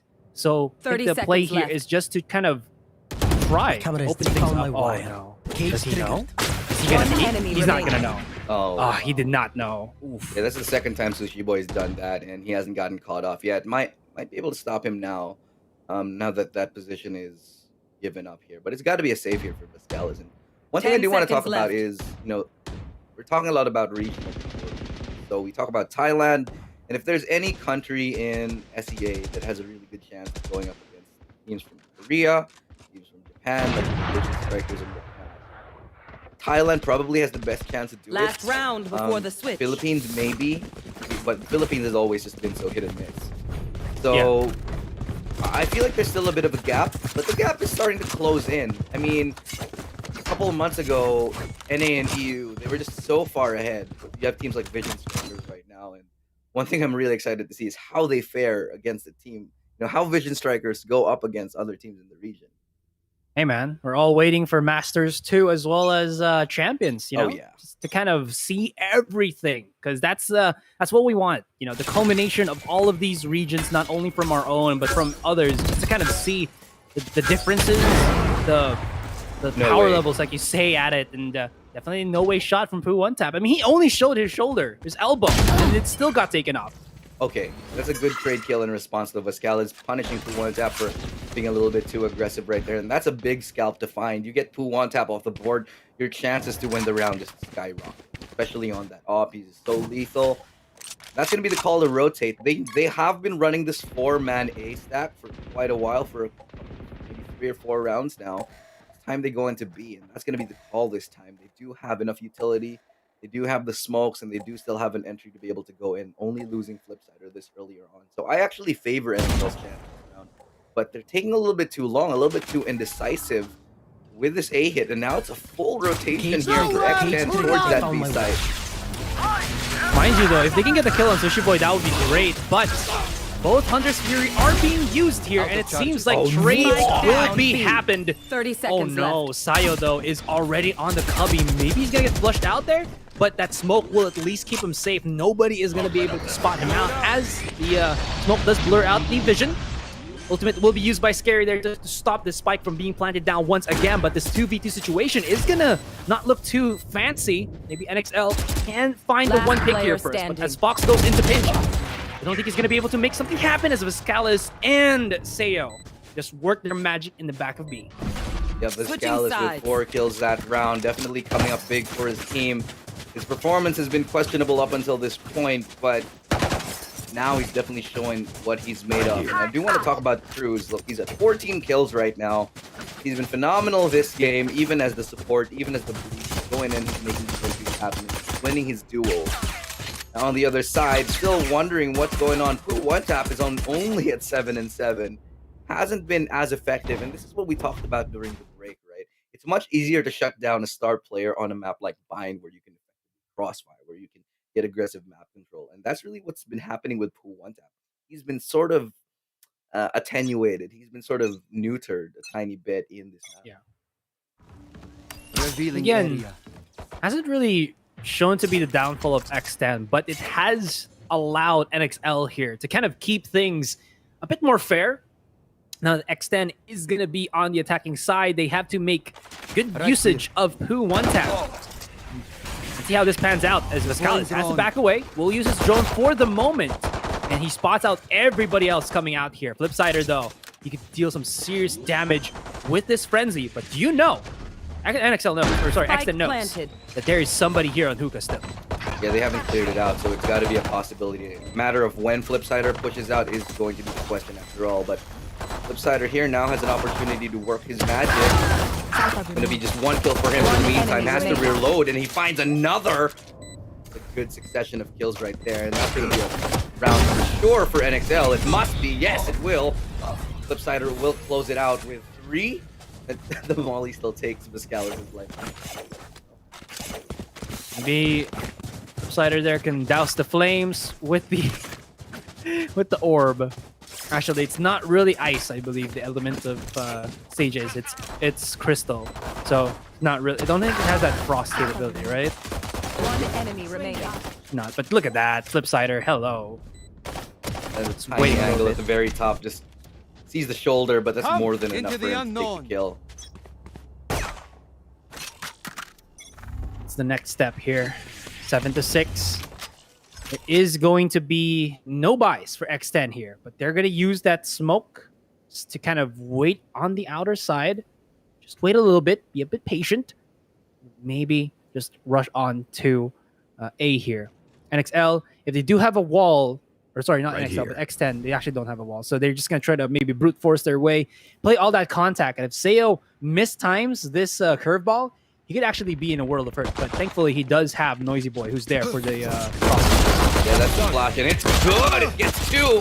Blinded, tries to pull out a 3rd, but SMG is better and just dancing around for a second. Fox gets 1, jumping around. The bunny hops. Flash. One oh, enemy will remaining. not matter as the classic does damage. 2 kills more than enough here. If they can get a spike plant, that would be a miracle. But happy with this, and there's 3 players on the other side. That's going to be the firing squad lined up. Really well done here for X10, but they, you know, to get a couple of kills, sure. But in the end, NXL keeps it relatively clean. I still kind of like that round for X10 there. Utilizing a free gun just so you could get 2 kills as well as an orb. And you see right now that in terms of ultimates, it's not Vizcalis, but Fox that has his Hunter's Fury up. And if X10 can use it at the start of this round to get an early pick, maybe some form of map control going into a site, that could be really huge in them trying to reclaim this particular game. As NXL is slowly running away with 2 rounds already. They do spot out Sayo being very aggressive with his peek out here, and Poo One Tap was like, I got the Vandal, you only have the Spectre, and my rifle reigns supreme. Yeah, that tap right there from Poo One Tap, living true to his name, just annihilating Flipsider, who's got to be wondering where the hell that happens. And now they're left at a disadvantage. It is the bonus round, however, so the more economic damage, this is what we're looking for in a bonus round. You just want to do as much economic damage as you can, pressure your opponent's economy, force them to make those buys, force them to rebuy, and honestly, that's just the best you can hope for in these rounds. And if you can win, that's a big deal. Sayo has the only rifle onto the side of NXL here. So if he can just stay anchored on B and not just and be able to survive, maybe he can deal some damage here, and he is. OMG, Sayo just wakes up and Booty Meister follows through, and X10 went in, gone into the B side. They had every utility that they had, but a little bit of good positioning and right timing to peek out. NXL just washed that all away from the board. Yikes, that was like I said, a big deal if you win that round. And honestly, it's forcing X10's economy. It's in shambles right now. Look, they only have 3 sheriffs and a couple of classics right here. I don't even know if One Tap has his ultimate available. He does not, actually. Has to get an orb if he wants to use it. He's very deadly with it. Maybe he'll go for the orbs in bathrooms. But bathrooms pretty hotly contested at the moment. Well, yeah, fault line not really having the best of positions there. Pascalis is gonna peek out. Wow. One enemy remaining. Timing is just really going to the favor of NXL. Maybe it's the NXL time here, as they're able to get the picks that they need, and they pop shots through every single portion of Shower, and they scrub it clean, but they're still not able to find the poo in it. Who One Taps is going to be able to rotate all the way around, and that is going to be a team ace for NXL. 10-6 right now. NXL, they're looking so much better. I mean, you can tell, and I always say this, the cleaner the anti-eco rounds of a team are, it's a good indication of how well they'll perform the rest of the game. If you can shut down the eco rounds of the opposing team, it's really good for your economy, it's really good for your morale. It's just such a straight up upgrade as to losing 2 or 3 players every single time, and it takes a toll when you do. And so NXL keeping it clean in these rounds, showing that there's a very good chance that they can actually win this. Both of our predictions are already probably wrong at this point because it's 10-6 and NXL has the lead. And hey man, I said NXL has a shot. I mean, yeah, I mean we did. We did. But I mean, they have a shot, but be 10-6 against X10, I don't know. This is a bit of a tough call. Yeah, I mean, to kind of just like compound or just explain a little bit further what's been happening here, at least for X10 in the second half, they're kind of slow play style, and their setup way of trying to get the sights when they're playing on attack, it works in some teams. But when NXL has just kind of played a little bit more bruise heavy here, and they're allowing Sayo to play to his heart's content however he wants with the Phoenix, it works so in their favor because he just gets these frags incredibly quickly. And this has kind of resulted in NXL, or sorry, not NXL, but X10 being always relegated to play on saves, which I think they have done twice or thrice in the second half. That's why you're seeing NXL already with the double digits on that 10. Also, do see that Sayo did have to expend his run it back for a little bit of that information, but got his head chopped right off real clean. Still no map control. Flipsider though. Let's see if he can do some damage here, as there's a little bit of peek coming in through Hookah. Not so much a fan of this advanced position for Flipsider. If he gets caught, it's basically a one and done position, and they're gambling so much on this A side. Flipsider has to win this duel if he wants to keep his team alive, but he'll be out. And he will lose the duel. This means that B side is completely open for the taking. This is very dangerous for NXL. They put all their eggs in the wrong basket here and spike planted. Even make an omelet out of it. You can see right now, no ultis available for anyone. So it's a very, very tough retake. Wow, they just rushed right out. They're like, we don't give damn, we're just gonna take it onto the site. Still have to be very careful though, because there should be some utilities that can be expended by X10, but they don't even care, and that is going to be a 2-man lineup. Make that into, wait, 4? Okay, no, 3. Oh my god. What? No, he got 1 kill on Flipsider, so I think that was 3 kills with the Hunter's Fury. But still, that was a double whammy with the ultimate. Let's go. Gotta have that. I'm hoping to see it because, my god, that many kills with the Hunter's Fury, that should never happen, but the timing was perfect. Yeah, it looks like we're gonna get to see it here. Like, oh my, like, double, and he finds another. hate to see it, but you also love to see it. Hate that I love you. I mean, it works in the favor of X10, obviously. NXL, though, if that Hunter's Fury didn't hit its marks, plural, that would have been NXL having such a great retake, and they were already set and prepped for it, but they just lined up, and that was like the worst scenario that could have been done. Oh no. Oh no. Booty Meister just gets caught off, Jiggle feeding the angle, trying to slow them down with a molly, but gets punished for it. And now X10 got the groundwork laid out. All they got to do is take the side and plant, but they'd be able to. There's a lot of information garnered inside of NXL though. That's the ultimate right there from Brimstone being deployed to slow down that pace right here. But the teleport play is coming in. They will be slowed down by the nano swarms, however. They're ready for it. Feel allowing a couple more seconds for the defense to rotate here, and as well as a res. So this is a really good defensive round right here for NXL. So many big brains coming out here, and that's also going to be a little bit of a stall here. Cruz finds two, finally traded out by Flipside. They're peeking one by one into Hookah. Very questionable play here, and Booty Meister, the last man standing. Did Budemeister go back to A thinking that his opponents will try to maybe go for a shower teleport? Yeah. That's probably it, right? Because like it wasn't... I think... Yeah. Go ahead. Oh, sorry. Anyways, he's just going to have to try to go for this 1 versus 3. And with all the crossfires being set and not really having the utilities that he needs, only having one smoke is not really much that he can do. Oh, I do like this though. He's going to smoke himself off, but yeah, I mean, smokes don't block bullets. I think it was the right call to go back to A, because after you go for that teleport play, there's still a chance that they can run back. Could have been a fake teleport anyway. It's that they started peek out one by one towards that take, got a little bit of ahead of themselves.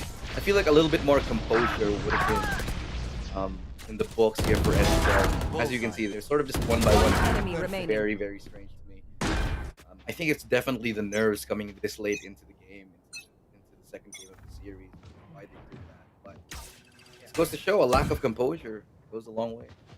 I could also add that based on the agents that NXL had, I think they were trying to set up utility as they were going to be coming outside of that entryway. Basically, the choke point coming outside from defender spawn up to the B site. So Cruz, his timing has been precise in this entire second game, and it just goes to show that his ability to peek and get that information and be able to translate that into kills really does give X10 such an edge, because Cruz is not a duelist player, but he's probably one of the strongest, if not the strongest player for X10. Rolling Thunder just to clear out the rest of Garden here. There still is a ultimate right here from Vizcales. He can still use it to clear sight, but that's going to be the Killjoy ulti. Will be destroyed, I think, by the Hunter's Fury. No, it's going to be a teleport call right now. It's going to send one, send out two. Over back to A. Retain one player. It's going to be a fake right now as they yet again go back to B. It has 30 seconds left. Bought them a rotation. A couple of members are already still here on B. Have actually quite the rotation now. That was a Hunter's Fury from Vizcales, so that wouldn't have destroyed the oh, okay. Yeah, the ultimate in any case. But 15 seconds. If Noisy Boy can just peek out at the perfect time, they could stop the plant from happening at all, and Vizcales just runs out onto the side and says, I am here! And he just destroys every single one of them.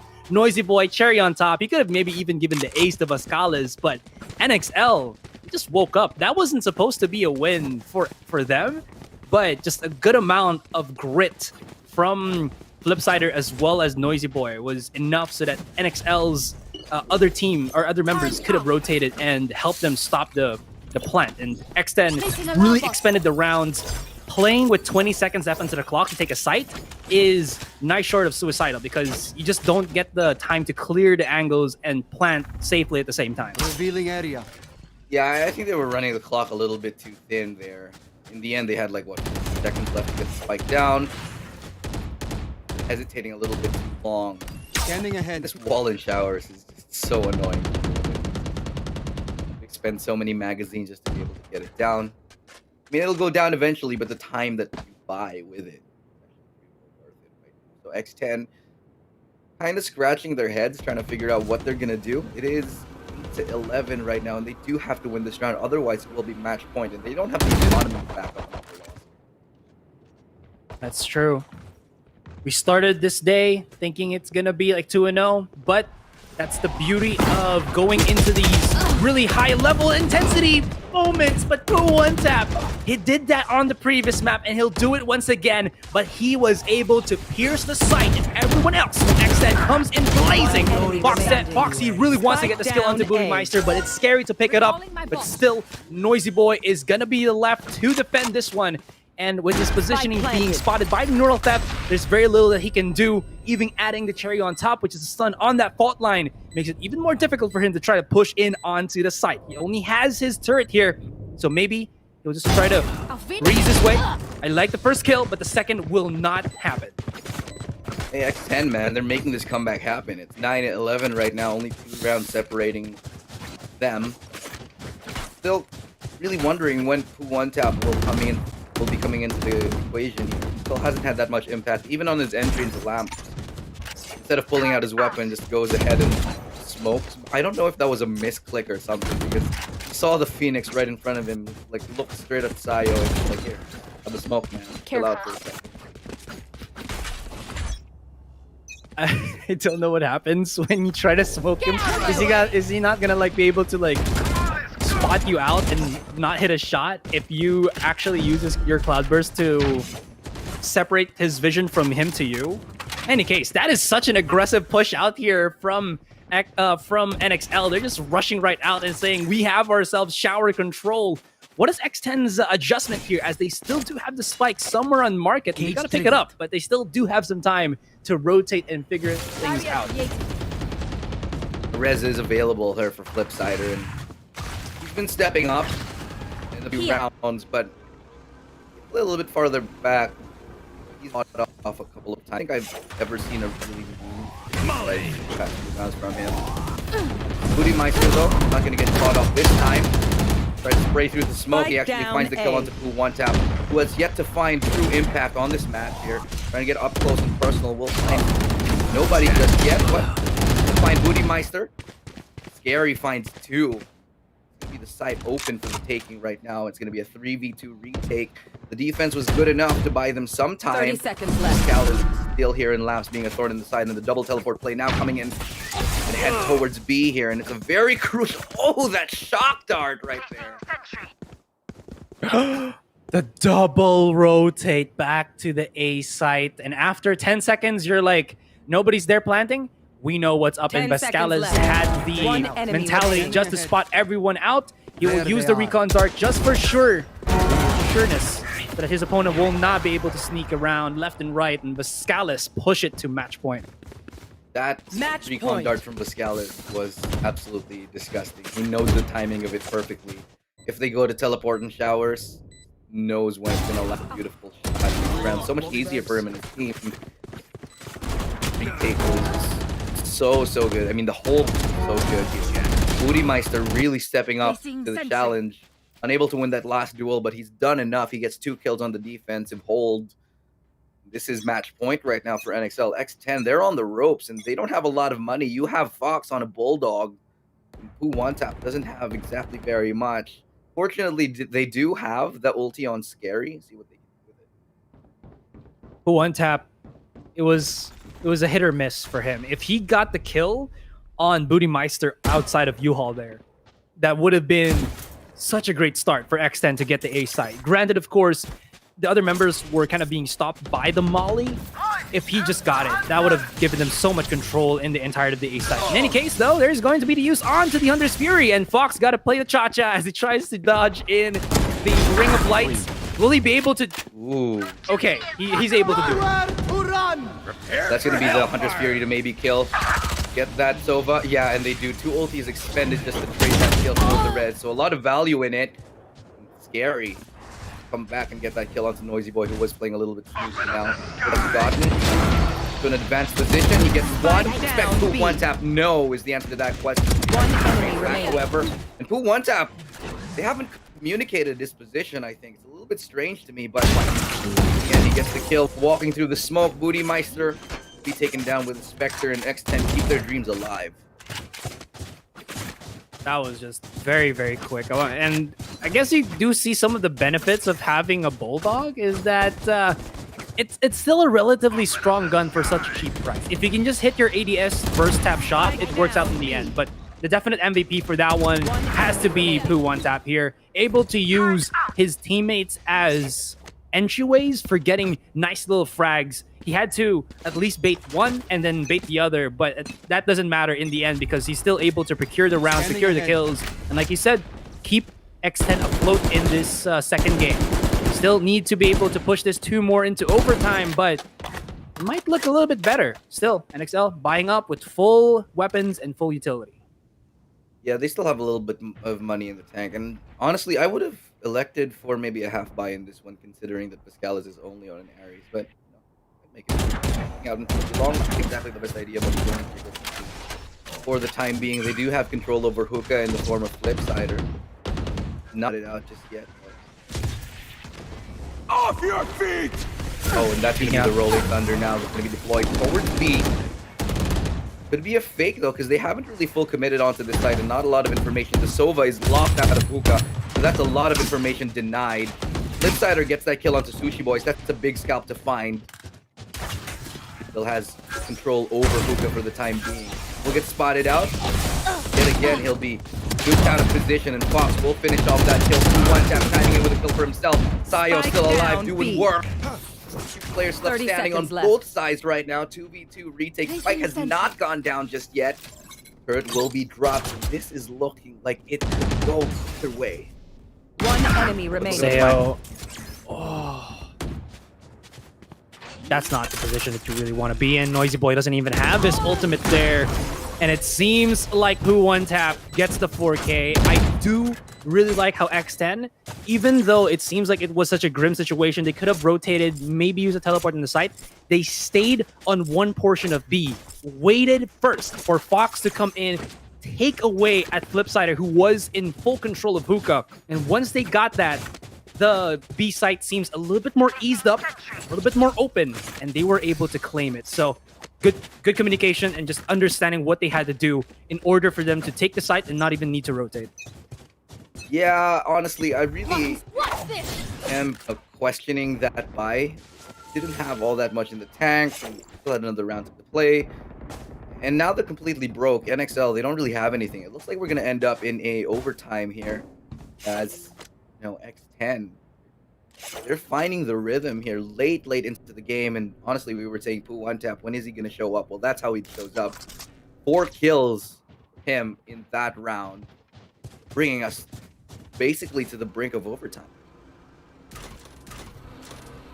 Now, like you said, no money is on NXL. They probably have to ask Mr. Krabs for a loan, but for the moment, they will be only relegated to 4 SMGs and the 1 Ares. This could work out in their favor, though, because Ares is a high-penetration weapon, and it's fully automatic with 50 bullets, 20 more than the Phantom, so they can use it to kind of pop shots through the walls here, but of course, that still means that they have to connect it.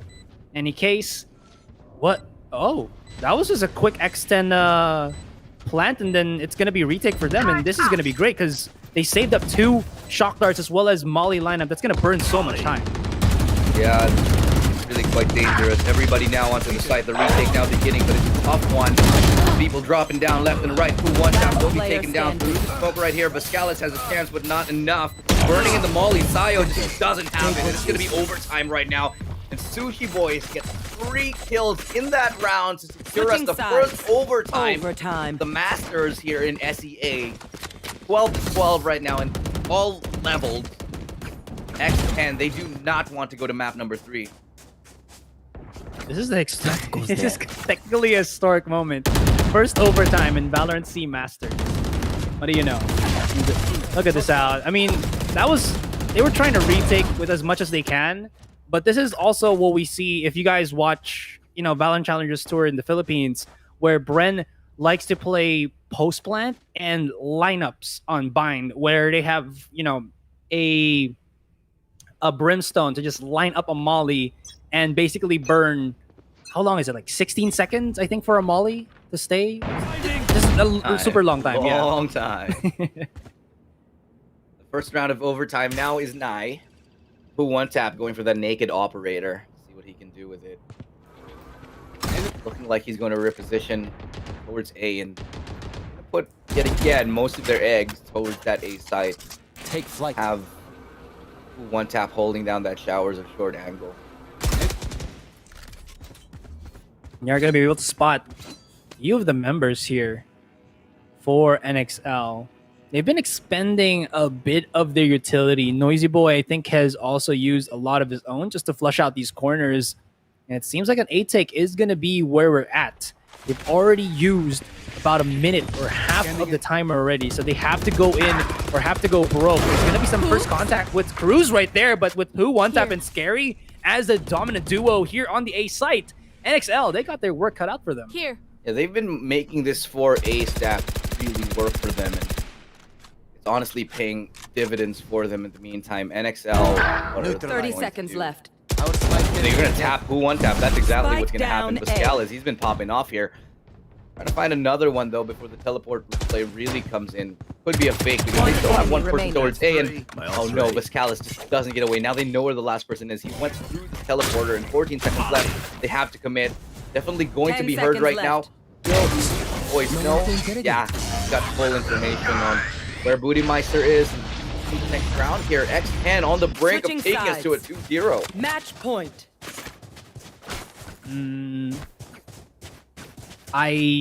Bootymeister, he got a nice amount of kills already on the site.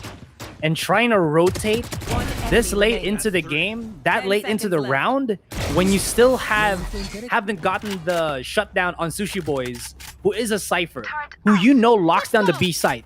That was a very, very poor choice for NXL here. And it was high risk, low reward. Because you saw, he was just looking everywhere and could not find, Sushi Boy planted anywhere on the site. And when he found him, it was way too late, and he didn't even get the win on that one. I do want to point out, Rosales, he is absolutely insane in this. This is his game. 20 kills on that Sova. And Sayo, very clearly, I think, a little bit uncomfortable on that Phoenix. It's not really showing right now. He wasn't the same player as he was on the Llerena game earlier. But really the Rosales show for the meantime, though. Let's take a quick look right here. It's a complete A presence right now from the side of X10. What can they do? Sayo gonna slow them down.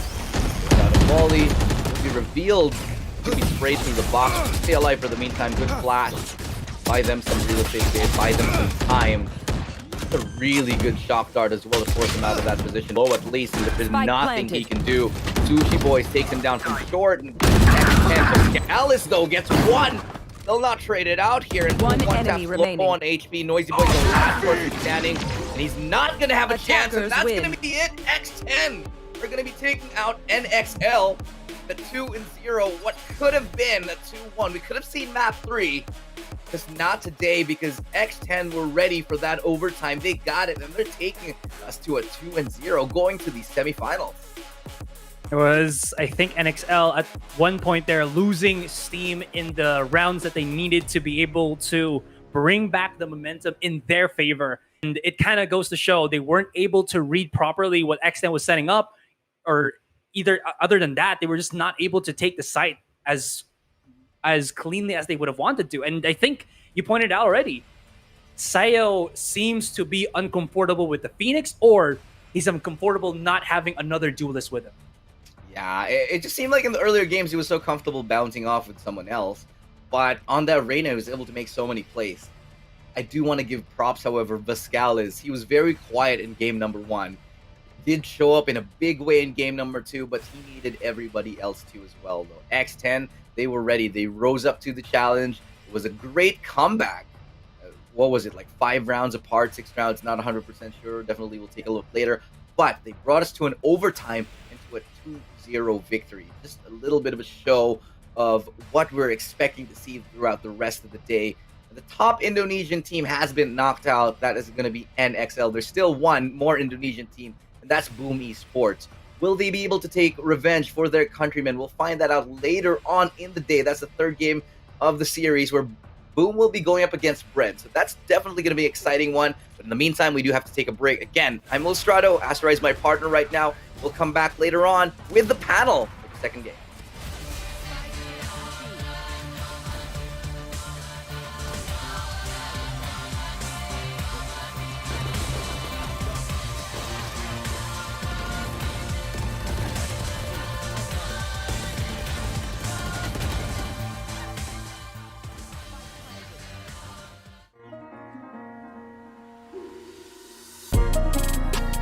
Let me show you how the boss does it. Win.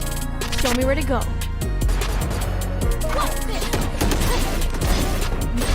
One enemy remaining.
What a comeback in the end from X10 2-0 clean sweep winners over NXL. Boys, I honestly thought, and I was getting ready to go to the deciding map, but it didn't play out that way, Vim.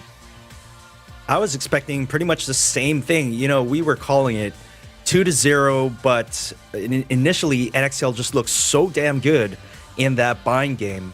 And honestly thought we were going into game 3. We expected it to be a very close game, 2-0 in favor of X10, but not this close.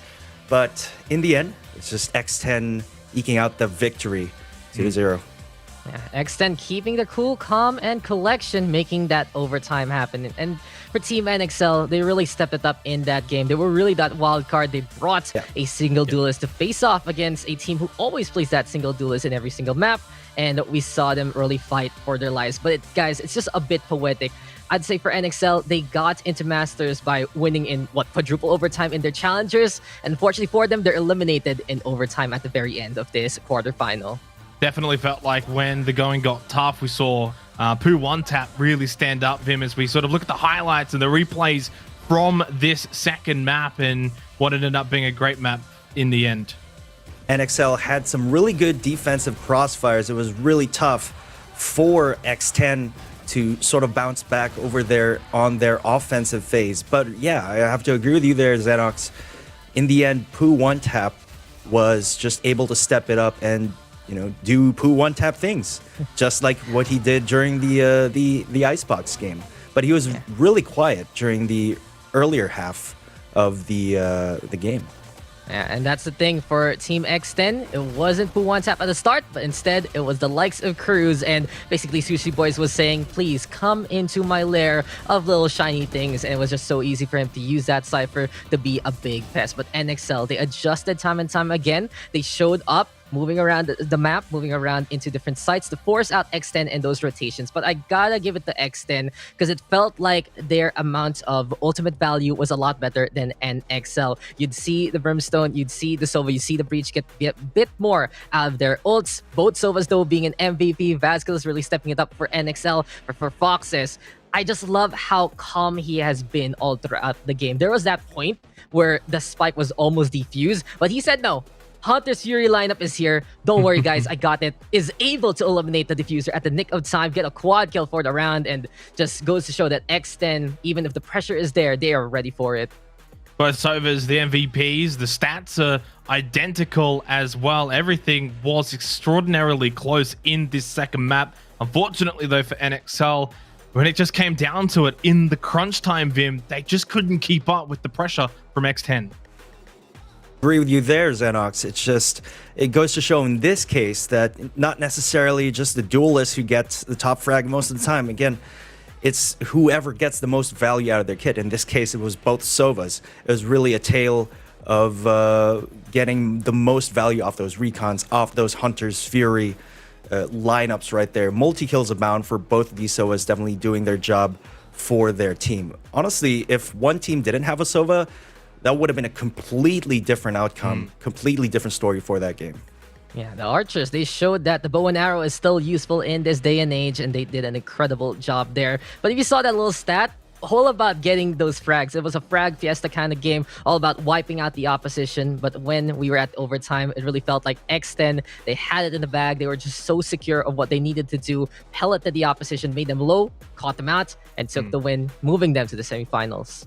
What does this sort of, I guess, now mean for X10 moving forward? Have they beaten their toughest opponent, Vim? Do you sense now the path might actually be easier for them tomorrow? I wouldn't necessarily say it's a bit easier. I mean, they did almost lose to Bren Esports in a recent tournament, 3-2. These teams are constantly evolving. The path may not necessarily be easier. So it just remains to be told whether or not these teams will step up to the plate. Yeah, and for X10, they're just trying to prove that they are the best team in SCA, and making it to the semifinals had to be that first step. They take out one strong contender, but then again, there's just so many other talents, other teams in this bracket, especially on the other side of it. So that grand final matchup, if they do make it there, going to be even spicier. And I really feel like for X10, the work has only begun, and they need to go further, and they need to really, I'd say, hone their craft even more, because looking how they played this game, their compositions are sure. They know what to do. They've studied as well as they can, but they just need to find out ways to adjust against every single opponent individually. We've spoken at length about X10, right? Rightly so. They, of course, were the winners. What about NXL, though? They come into Valorant Masters. They walk away without not even a map win. Of course, not really the kindest draw, but ultimately a disappointing tournament. I mean, I still got to give it to NXL, man. They definitely put up a good show during that buying game. It could have gone to their favor pretty much, but in the end, X10 just got a much better read towards the end. They definitely gave us a good show. Can't say the same, though, for that Icebox performance, however.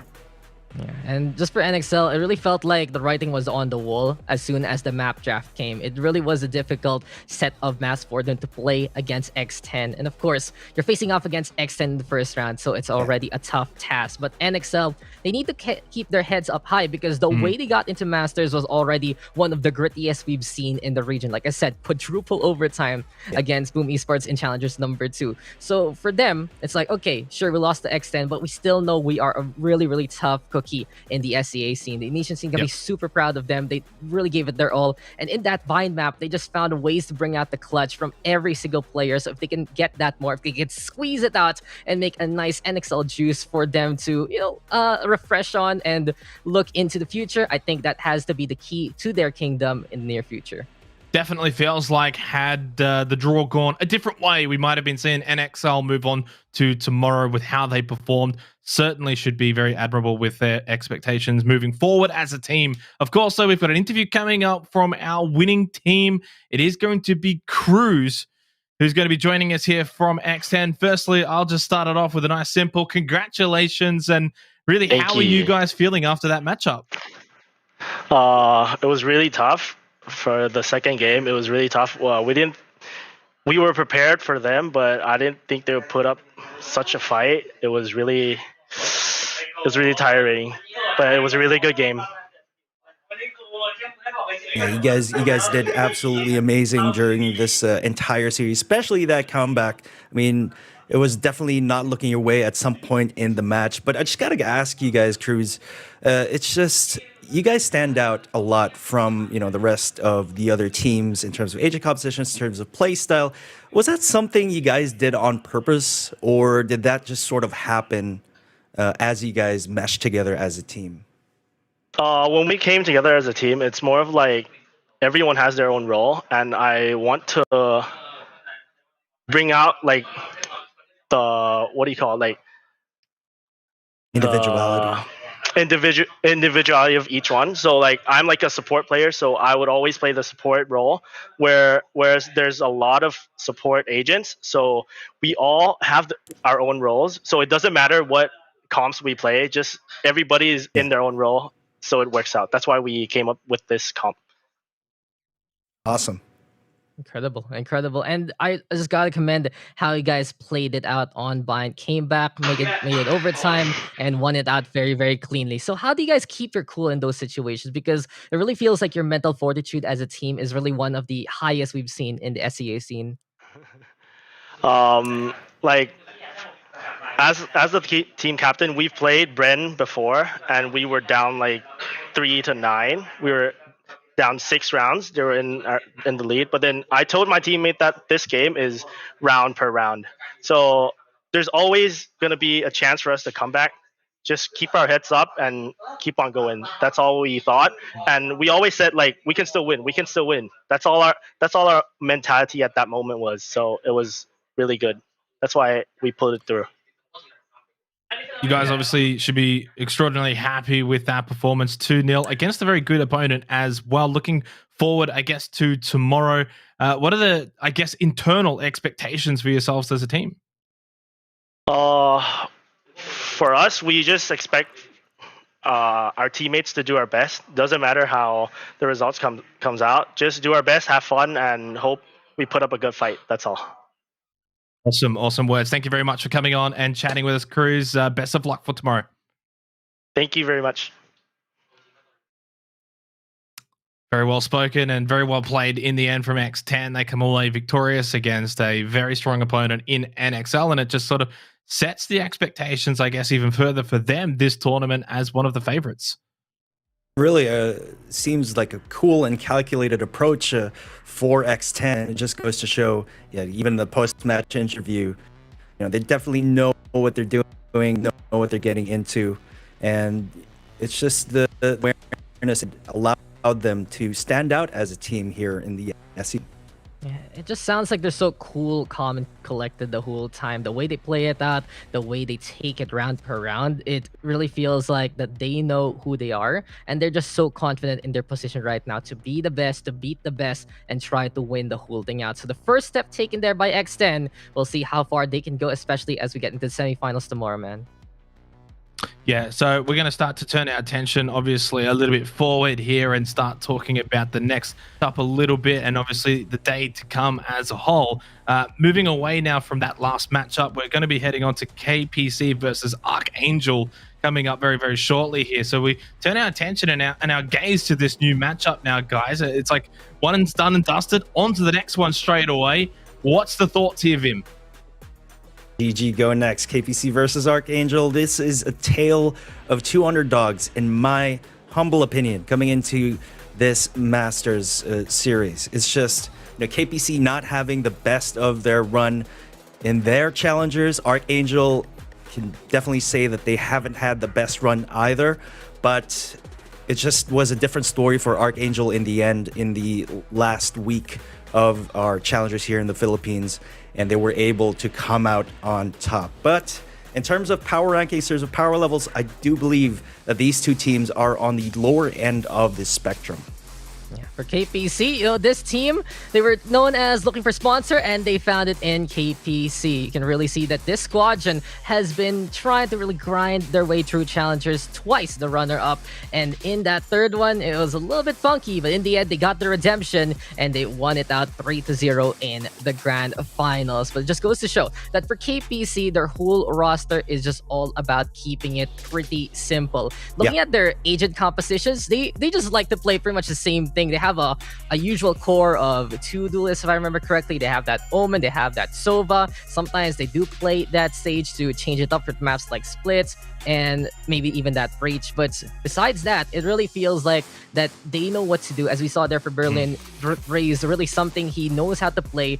And for teams like this, it's just all about finding your comfort zone, and we see it from KPC. Yep. Vim, let's have a look at the opponents. It's Archangel Esports, what they're going to have to bring to defeat KPC.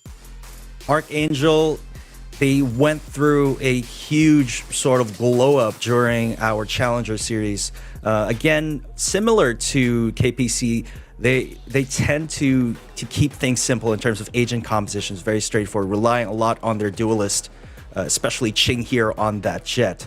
So what they need to keep in check is their fundamentals, their crossfires, their trade frags, and then of course, these duelists definitely need to pop off because it's a very straightforward team composition, very straightforward strategy coming into this matchup. Yeah, making the journey from Bren to ArkAngel, Ching did just to play that Jets. And for ArkAngel, they had really a shaky start in challenges from the Philippines. Week number 1 wasn't really the best, but week number 2, making that runner-up spot to Bren Esports, even taking a map away from them and giving their all and getting the win to make the Masters in week number 3. So this AA squadron, they found their low and they found their high. Is it going to be them riding high and keeping it up coming into this matchup? Because against KPC, does feel like there's a lot of confidence here for ArkAngel. We're pumping through this pre-game. We're going to just keep on going straight into now the map selections here for this best of 3 series. And of course, as we saw in our previous series, maps so important. The difference between Icebox and Bind was night and day. And in this series between KPC and ArkAngel, we've got Ascent, Split, and then Haven as the decider. Yeah, very curious map selection here, Zenox, as KPC selected Ascent. In their previous tournament performances, they performed best on Split and Haven. So, perhaps they're banking on the second game as well as the third one. But Ascent, it's a map that ArkAngel knows how to play very, very well, as a lot of teams are familiar with that map here in the Philippines for some reason. But it's going to be a bit of a toss-up, but I understand the confidence of ArkAngel coming into this. Yeah, it feels like Ascent is really the map of SCA in general. So many people have learned to play Ascent. You know how to play Bind by heart, but you actually study Ascent and every little nook and cranny of it. And of course, these teams have put in the work. KPC, though, gonna be looking comfy to play their comfort composition on Ascent, but then you go to Split, and I like it from ArkAngel. They know how to play it clutch on a map like that, and they do remove one parts of the KPC equation. So it'll be interesting to see how KPC will adjust in that second map. And of course, the decider is gonna be a free-for-all, but then again, I know ArkAngel, they do have a few tricks in the bag. Maybe a Sage will show up for that map. Well, I did promise rapid fire. We're not going to keep you for too much longer. Let's throw it straight over to the casters for our second series of the day. I like that little nod to the new coach of ArkAngel tricks. A few tricks in the bag for ArkAngel, but a couple of interesting points I think we mentioned. You know, Ascent, not exactly the biggest map for the ArkAngel map pool. They definitely struggle on it every now and then. So I'm a little bit surprised that they let this through. And if I'm going to say, I think this definitely has the chance of going 3 games. You know, Asurai, what are your impressions on this matchup? If I'm not mistaken, Ascent, I believe, is the map during the Valorant Challengers Tour Philippine Finals where they actually beat Bren. The only map that ArkAngel was able to take away from Bren, I believe, was Ascent. So even though it might be a toss-up, you know, with all of the teams and whatnot, it's a map that is fairly common in Southeast Asia. I mean, technically, we actually have 5 maps in Valorant, so there's not really much, you know, variety in the maps that you can really try to specialize in. It's a map that we, I think, really love just because of how the layout is similar to maps from other titles, as to why I think a lot of the teams here are starting to kind of favor it a little bit more. Now, going up against KPC, we haven't really seen this team, you know, like, as of recent. I think they just got built, and they breezed through their particular region. They were able to dominate here and there, and they were able to qualify through Challengers 3. But now, looking up against an opponent such as ArkAngel, if ArkAngel don't make mistakes like they do from time to time, I think they should be able to pick this one up quite quickly. But we'll see how that kind of transpires as the compositions are being shown to us right now. It seems to be a mirror matchup with maybe ArkAngel utilizing Josh S on a breach rather than on a duelist. Yeah, you know, KPC, I wouldn't say they had the smoothest of times getting here. There was a whole thing about it. I'm not even going to talk about it right now, but they ended up here in what is basically not the cleanest of fashions. It was a bit of a struggle, and they managed to qualify. ArkAngel qualified as well, but they also struggled, you know, the entire time. And so this is one of the instances that I think the first team to truly find their form is going to be coming away here as the winner. And ArkAngel going with that lineup, tried and tested, I feel like they definitely have a pretty good chance here on Ascent, especially with Josh S really on that, you know, the breach. He has been pretty good on it lately, but this is something that we should mention, Asurai. They have been having technical issues with their boot camp, their setup. I know for a fact that they're playing from home right now. And that they haven't been actually able to, I don't know, I feel like they might have a lot of performance issues in the upcoming days. It's just been not a very nice time for them. I hope that they can overcome those boundaries and give us a really good show here. Yeah. When it just goes to the very end, right? When you're at the highest peak of competition, no matter what the issues are, you still have to play through it, right? And some of the teams really can't dodge that. If you can, then great, right? You can play at peak performance, but sometimes the adversity is not only your opponent, but also where you're at. In any case, we have started the round already. It's going to be ArkAngel on the defending at the very start, and you see already Ching by his lonesome just challenging every offender, every attacker that is coming out on mid link, as KPC will be trying to get themselves that nice little control onto mid as the spike is being rotated outside of B main. Yeah, where now it is going to be a little bit of mid control, but I'm not going to linger on too long here, KPC. They are gearing up to go towards B. The 3-man stack in short here for ArkAngel is the call. Not going to be the right one for the meantime, as the rest of the members of ArkAngel bury themselves back of sight. It's definitely a passive hold here. Won't be spotted out by this recon dart. Safe in the back of sight because they're ready and waiting for it. Now the execute begins here. Fault line gives away his position. What will they expect to is the question. Good flash out right now, and the swing is good. Motsky gets one, but it's traded out by Berlin here. Peeks out at the wrong time. The cavalry has arrived. And here comes the backup. Motsky and Johan cleaning things up.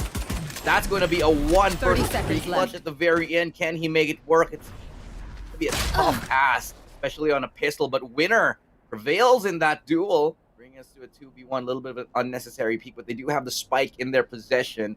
If they can keep this clean, can be a good round for them with 13 seconds left on the clock here. Winner manages to get that quick flick, but will he expect where Modesky is? No, he just got around the box here. 4 seconds left, and Modesky laying in wait.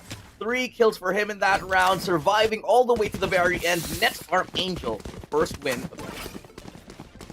Difference between pros, high-ranking players to low-ranking players. You know when you have to attack. There was a point where Winner had all the off angles. He was able to sneak his way onto the side and whatnot, but Modesky went the next step and just did not challenge him and played around the triple box on B site. Granted, of course, that Winner didn't have much time to deal with, so he had to pick up the spike and plant it down, but Modesky, he just circumvented the line of sight of his opponent and at least still clutched that round. Still, though, I think KPC could have actually gotten that if Winner was able to spot where Modesky was. Good round for Modesky, but it definitely got too close for comfort for them. A pressure now here from Johan. Does have a Spectre. Swings out and sees the legs of a few members here towards A. Now they have information. What are they going to do with it? It's going to be a 4-man rotation towards A. Johan gets 1. Step dashing in. Winner is going to miss that duel, but Ching's there to pick up the pieces. And that's going to be a clean kill from Poltato as well. Josh S takes it back and leaving one left standing. That's Cedric. All alone on his lonesome. It's a lot of damage, but killing you. It's a full SMG buy for ArkAngel. So going into this next round, they might just stabilize and not buy into rifles because that's not really bueno for them. So maybe just go for SMGs. And I think Ching... Oh, never mind. I thought Ching was going to have his ultimate up already. But still should be fine. Yeah.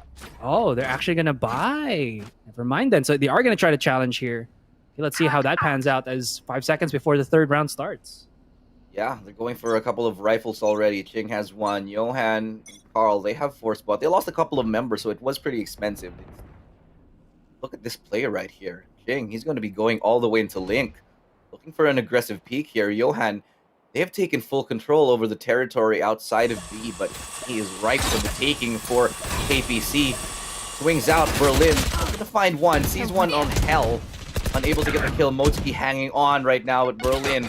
That kill onto Josh has a nice paint shell, slow things down, but PBD will get that kill onto him, leaving A side completely open and secure for KPC. There should be some nice wraparounds here from ArkAngel, but in terms of positioning, it's great, but it also spreads them a bit thin. I do like that Berlin repositions on top of Generator here, so he has full control, like a turret, on the top of the site. He also plotted out that Johan is going to be coming in here from A main, and he still has not been able to deal with Poltato. So it's going to be left into Carl and Ching to make it work out as the spike is slowly dinking in, or maybe not even retake it and force everybody into the site, die to the spike, and make it a very expensive round for KPC.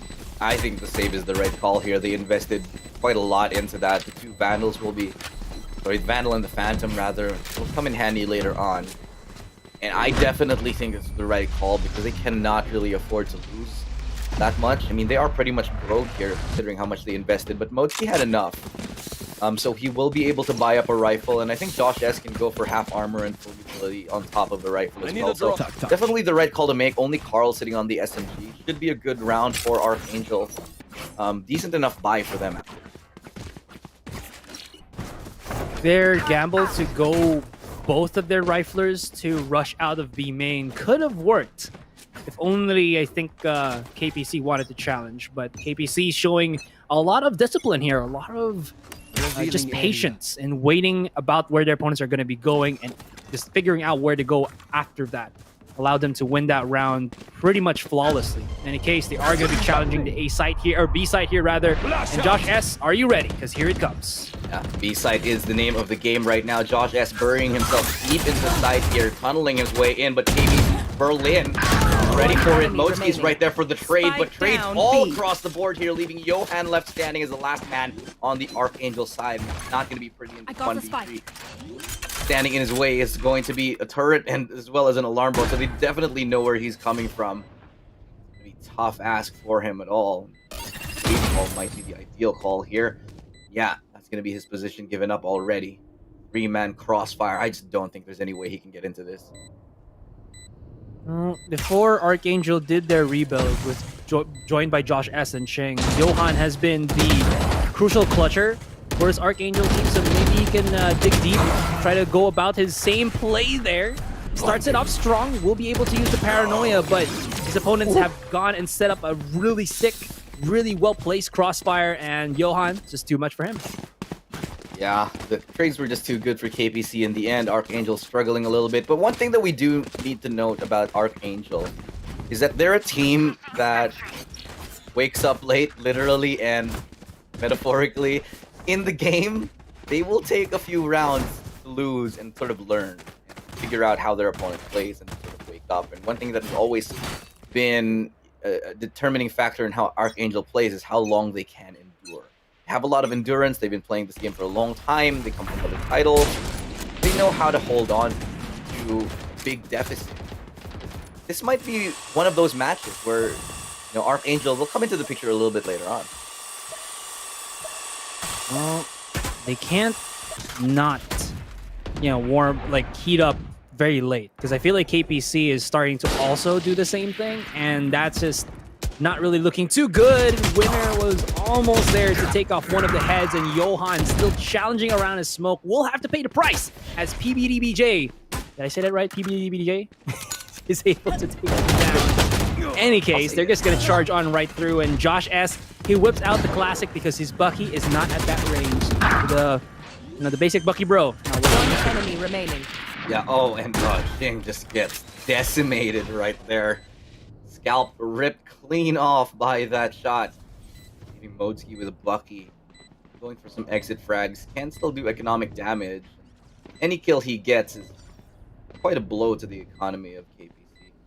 Still worth it if he goes for these peaks, but doesn't look like he's going to be able to get much. Recalling my bot. About to peek out, and everybody is not looking at him, but the utility do spot him out. He has a Bucky and a Dream. Mid-range sniper, it's not a long-range sniper. All right. I like how he gives up on shooting that turret with the Bucky and just goes for the classic. I need a drop. How much he can do there.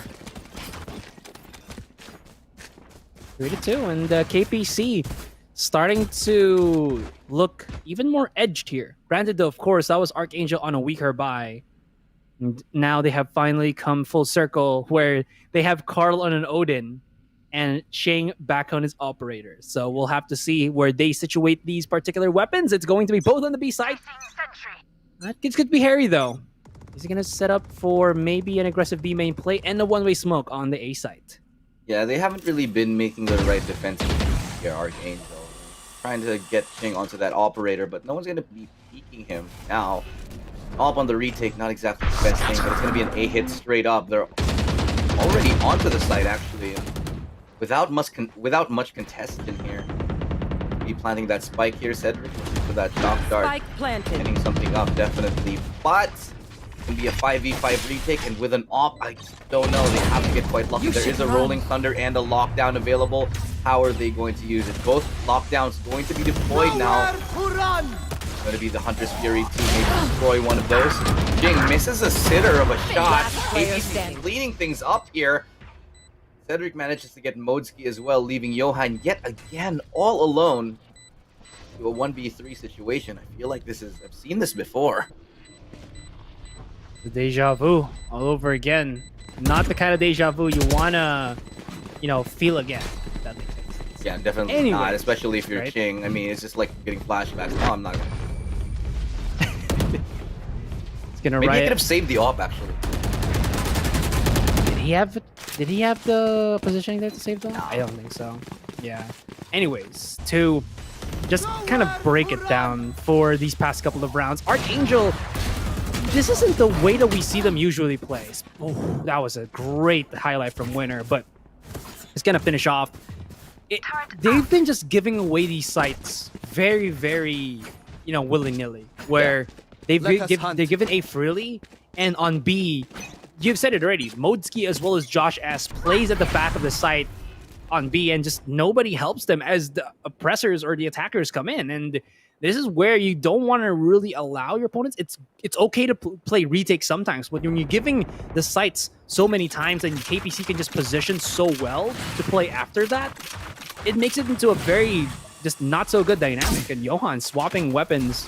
But anyways, that's the problem that's being shown to Archangel right now. What's the solution, Archangel?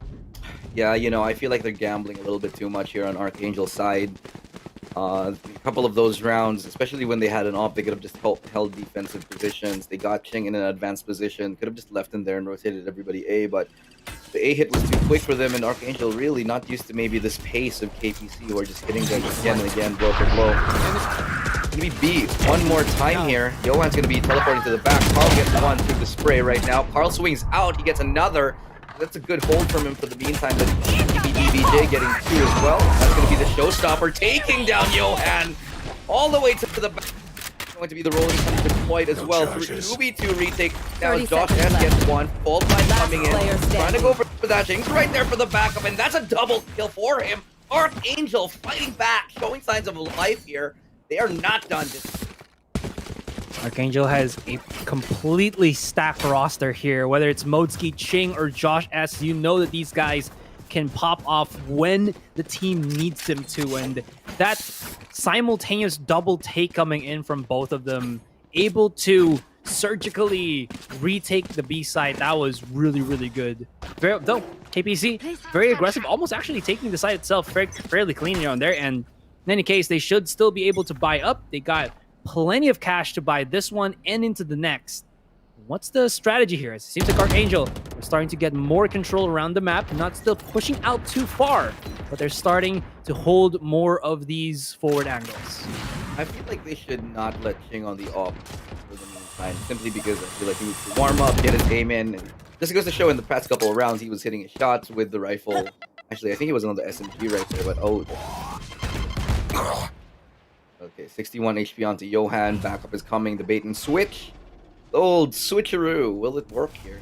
Looks like it's going to be the case, as KPC falling off the angle will begin to rotate towards B.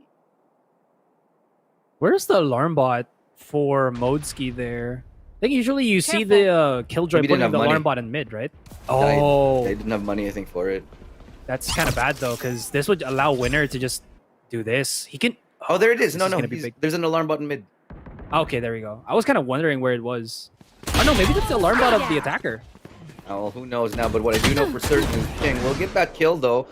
In a little bit of a precarious spot. We'll get another victory up against KPC, dashing all through into market. It's going to help them secure that B site for themselves, but it's not the target of KPC, as they have walked in, basically waltzed into A uncontested. Yet again, they will have to play retake. Oh no. TPDBJ, how good is your cha-cha? That's the question being answered, but Berlin, okay, he just wakes up and challenges. Peeks right into the corner, will be jumping away as Josh S was there to almost refrag for his comrade. It's a 3 versus 3 with ultimates already being expended by Archangel and still no kills procured. And this is a nice little crossfire setup. They have to go into the site. Lots of flashes being used as well. They spot out the one onto Berlin. Jay is playing lurk underneath and he is dealing so much damage, but Carl awakens and he awakens hard as Archangel reclaim the site. 3 versus 3. And now 4-4 in terms of rounds. It is over. They get the defuse barely. And honestly, Archangel right there. Carl is a man possessed. In the meantime, he's been hitting all his shots. Winner leading the charge though, however, for KPC. And Modski's actually 6-6. So for definitely he's doing pretty good, but it's been a close game thus far. We go into the tiebreaker round, 4-4 right now. Looking like a fairly even buy for both of these squads. No economy has really been shut down yet, but it's going into dangerous territory because if you look at the money on both squads, no one's really going to have that much money whoever loses this round. It's a very crucial round. Chase it, break it, pop it, twist it. Is that where we're going with this? No. Okay. Yeah, I mean we can. I don't know if is that a fairly common toy. Yeah, man. For here in Southeast Asia? I just know it from like Western cartoons. I've never played with it. Oh, can I borrow it? I want to play with it. I don't think I still have it like years ago, but 4 people left standing on the side of Archangel. They're giving up the opening frag yet again. I feel like Archangel haven't really been starting the rounds with a man advantage. They need to do a little bit better in getting the opening picks here. playing and relying on retakes a little Here. bit too often, giving them early disadvantage in the round. But maybe their read will be good this time as they sort of waltz towards that B site. Going to be a B hit looking. Placing swarm They're grenade. gonna be rushing out here, and Altato's Nano Swarm should stop them from coming in to help out the person in the back of the site. It's gonna be Modski, but still 30 KBC is seconds playing left. very, very controlled here. But now Modski, what's gonna be your answer? And it's going to be give away the site. One enemy KBC remaining. just come rushing right in, and wow, that was just so quick and clean coming in from KPC. Yeah, that was not a pretty round. Modski was just all on his lonesome yet again. And the read was correct, I think, here for ArkAngel. They just weren't able to back the teammate up quite enough. Honestly, it feels like there's a little bit of apprehension on the side of ArkAngel to really go for these. I feel like they're playing a little bit tentative, a little bit negative in terms of how they're playing right now. A little bit too passive. Not really what we're used to seeing from a team like ArkAngel. We're traditionally so good with their fundamentals, with their aggression. They have been getting shut down.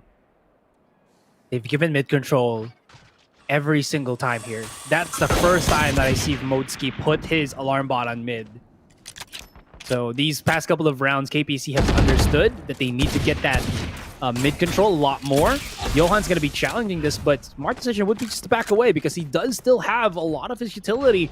And again, being a Omen, being able to just cycle through that is going to be really, really nice. Flash was pretty good in the end. It still does not net the kill. Thankfully enough, though, it seems like a winner was a little bit too antsy there. And the good little shot from Ching will be able to shut him down. Josh S was about to challenge, but Berlin smartly backs away. So does not want to give that Vandal away. There will be a little bit of rotation here. Carl spots him out with a Sova drone on mid. And drop it down to Sabrosa here. Maybe we'll buy him a little bit of time here. Carl all alone. Oh, down, and that's going to be another kill for the side of KPC. 30 Have been seconds actually left. doing quite well. Should be another round for them, a 2v4 round enemy like this. remaining. I don't think this is possible with shots like that from Berlin. That's the Spike second planted. time that Ching has just gotten one tap by Berlin, like in a row. He's definitely not feeling it.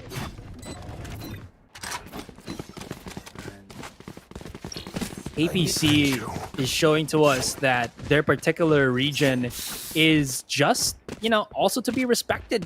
Very, very strong coming into this game on Ascent. This is their map win, or map pick, if I'm not mistaken. And they're really utilizing every single nook and cranny here on the offense. And look at that, they just charge right on through. Paltato, very sick shot in Berlin as he just jiggles that. Look at that pre-aim angle. Oof, that's really, really sick. Now we do start the 11th round. One more before we do end this, two more rather, before we do end this first half. And it seems like KPC is starting to run away with it, but haven't really seen ArkAngel still go to that second half, which I think they might actually be a little bit better on. They will be taking the A side, but they also have to be afraid that Modski does have his lockdown. Yeah, the lockdown now will be deployed here for the attacking side.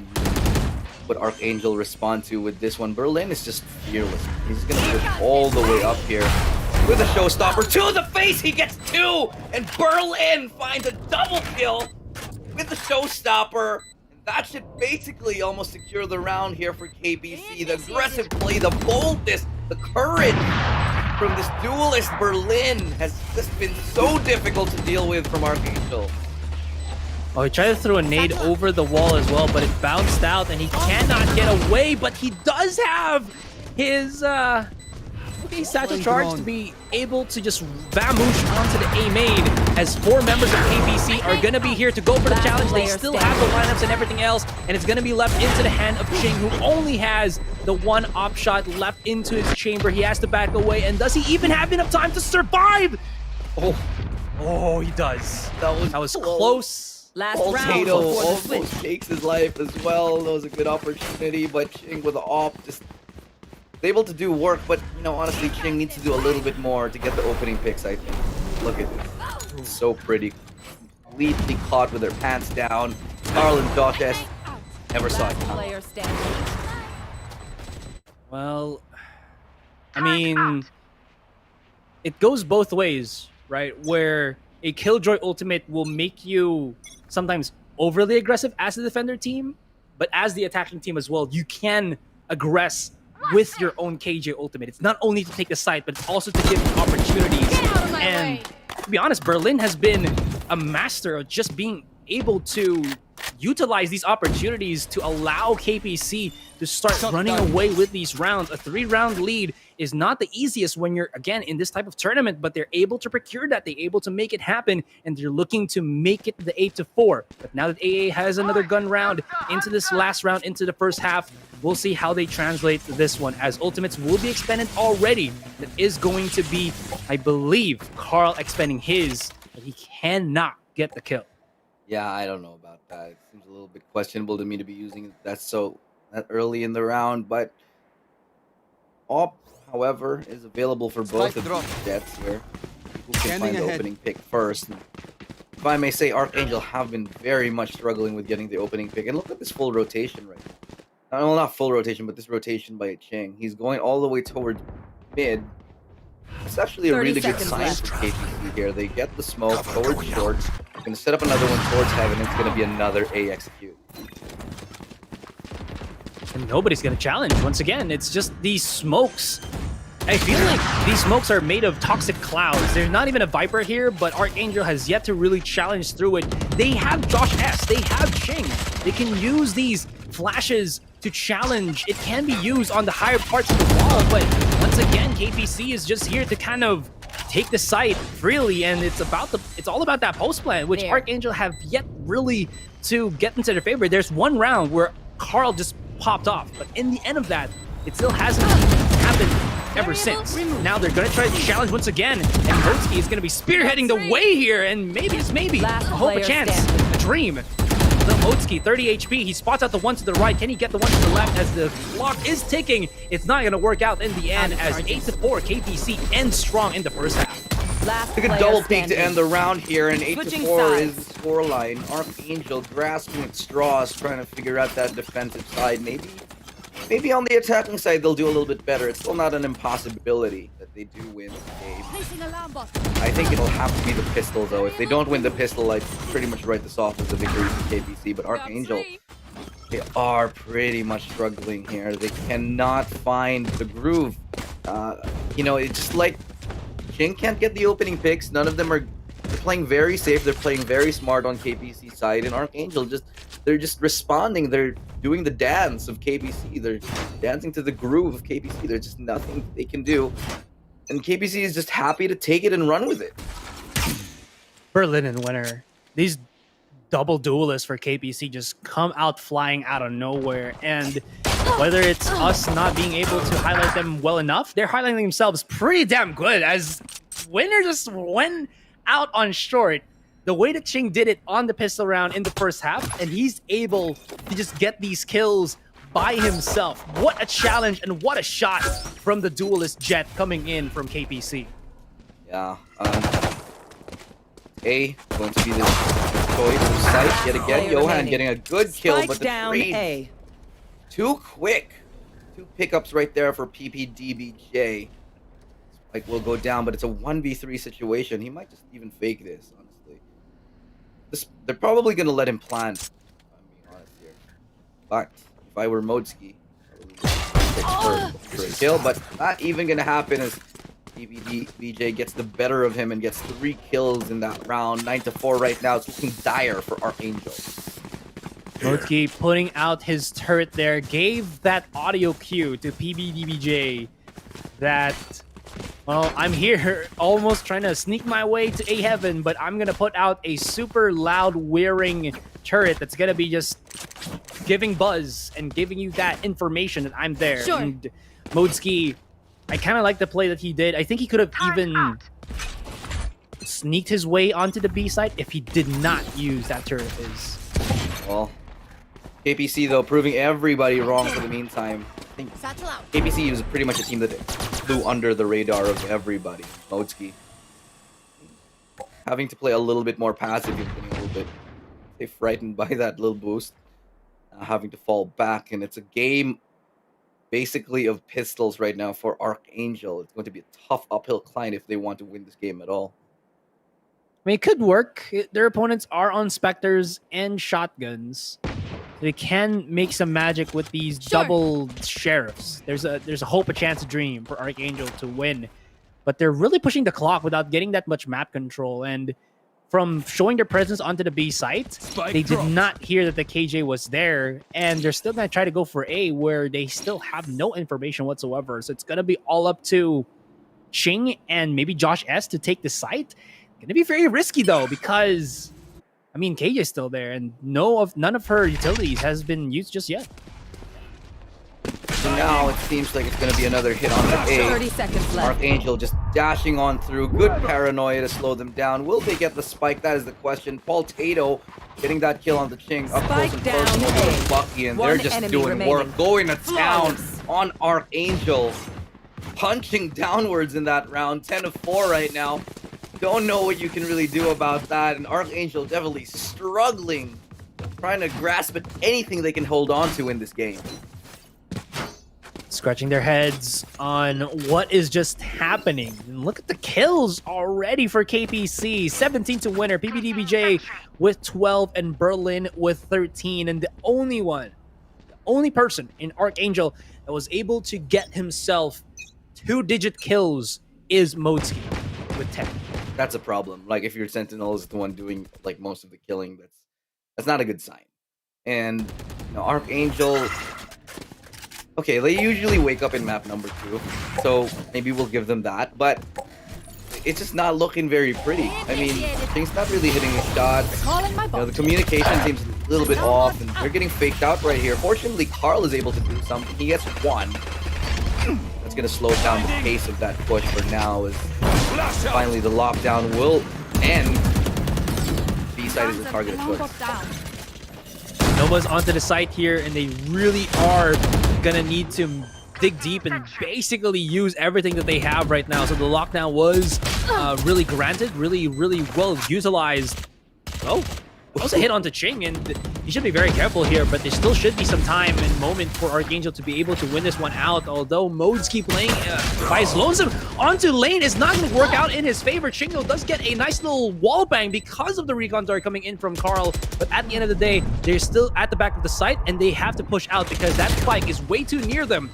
And it seems like KPC, knowing this, is pushing Archangel inside, and they're putting the lid here. Archangel, they gotta break out. Yeah, it's going to be a tough one to get out of this situation, but there's 2 players watching players right here. Remaining. Dashing through, Jet player standing. going to get taken down in Berlin. He left in a 1v1, and they've made it expensive for sure, but Berlin goes down as well, but he doesn't care. It's the bonus round for KPC, and they've got to be happy with how well that bonus round went. They have to be. I'm not even sure what happened there, because, again, that's like one of the problems with teams is they jiggle peek too much on post plant when they're the ones who aren't gonna go for the retake. They're the attackers, they got the spike planted down, but they still try to challenge by themselves, not really setting up crossfires or using their utility to delay the opponents from coming right in. And what the big problem about that, though, is Archangel kind of put themselves in a 3-2 split where 3 at the back of sight, and then there's like 1 on B main, 1 on the middle of market. That's nowhere near where they need to be. And Cheng, once again, going back to his tendencies, being very aggressive by his lonesome and really just getting punished as, again, ridiculous shots both Winner and Berlin have shown to be for KPC. Yeah, I'm not so much a fan of Cheng really over peaking here. It's just he's trying to make something happen for his team. While I agree with that, there's no opportunity for a trade right there, and going up against the op of Winner, not exactly the best of ideas for the meantime. But Archangel, though, it's still a 4v5, still doable. While I don't favor their odds in this round, they've been known to be able to hang on. Like we said in the Filipino broadcast, Archangel seems to have some sort of magic block armor that keeps them alive late in the tournament. Maybe it will appear or manifest here today. Manifest here today, but we've still yet to see really that 30 map control left from Archangel. Losing Ching has been really struggling on their end because they need that extra oomph, you know, using the tailwind and whatnot. They're going to be challenging here, but Paul Tato lines it up. Josh S, though, peeks it right back out, but Winner Winner, chicken dinner. Let's see if he can be able to hit another 6 shot here. He's down to 30 HP, but maybe he can whip out the blades, jump up twice with the updraft, delay the spike, and maybe allow KPC to win the round. But they are going to be on 2 versus 3. So holding on for just a few more seconds to wait for his teammate could be the proper here, because the pinch from Berlin is going to be crucial. Oh no. Yeah. They don't even know. Oh, and then there's Pain Shell. Pain Shell's gonna flush out 1 position at least. Josh S gets a 3rd, but shorty to the face. Winner does get that pick off right there and clutches the round for, not clutches, but wins the round for his team. That was really another good round for KPC. They're really showing that they are a formidable team, not just a team to be ran over. ArkAngel, though, they're leaving a lot to be desired here. Can't get any kind of momentum at all. They're broke. Probably going to give up match points right now. They should be going for an eco, and 1 enemy remaining. Winner on 30 HP should never be making that happen. Also, Berlin. His timing as well on this flanks and whatnot. But this is the issue that we've seen with ArkAngel in the past, where they put only 1 duelist. It might work with other teams, maybe in the Philippines, maybe they've cracked the code for the local teams, but when you're going to be playing in Southeast Asia, trying to go outside of your comfort zone might not be the best of cases here. There's going to be Ching charging right in. He's not going to get the kill with the blades, but at least his teammates are able to pick it up. They're nice, and they're just going to say, we take the B side, we're going to be able to get it, and we're going to set our address here for the moment. Well, we've seen this once before. We might see it again as KPC will play the choke. They do have 3 members. It's a 3 versus 3, but the gun is definitely in their favor. Somehow, even with the shorty, Winner is still making it happen. Motsuki, the last one to fall. That's going to be match point right now. KPC 11 of 5 against ArkAngel, making it 12. Thanks. Honestly, 6-round difference between these two. I don't know this. I feel like this might just be right off right now. Yeah, go for the next game already, which is going to be split. Now, I did check the kind of like maps for KPC here when they were going to their own region in Challengers 3. For the most part, they've been really balanced. Like, nothing is too hard for them to deal with.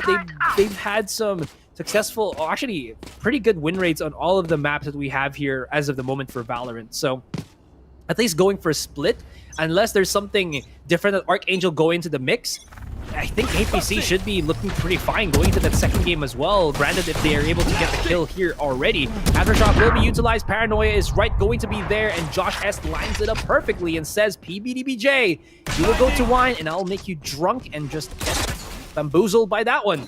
Berlin now challenging on to B main, backs away. So, map control now being secured by ArkAngel a little bit more affirmatively, a little bit more definitively. They're going to be heading all towards B. They do have the ultimate onto Josh S and onto Carl, so they should be around, but a little bit of a Hail Mary, a last-ditch effort here at success here for ArkAngel, but Ching finally looking like he's hitting his shots, gets that kill onto Cedric. Berlin has been alive, though. Gets spotted out, and he's not in a pretty place. Motsuki makes short work of him. Ching is still lurking around right now. Spike has yet to go down. It finally will. 2v5 retake. That was a very, very good round for ArkAngel, but they can't really lose anymore. And 7 straight up against the performance that we've seen for KPC, it's going to be a very, very difficult task for ArkAngel here to make something happen. In any case, they're going to be exiting as a full squad. There is an op in the hands of Winner here, and a little bit of a quick peek like that, not knowing, not having that due diligence to be aware that that Winner is going to be challenging these corners is not to his favor. They could actually line up for him, and he's getting hunted down, and finally Josh S shuts him up. It's going to be good, though, because they actually are able to take away a very expensive round, or very expensive gun, in the hands of KPC. Yeah, that's a big win. Taking out the op away from Winner, that's a big deal. And look at this. They're actually on no money right now. KPC doesn't really have any money left. And so they're going to have a pretty good chance of bringing it closer to a tie game. I mean, closer and closer to overtime. I'm still not a believer, not just yet.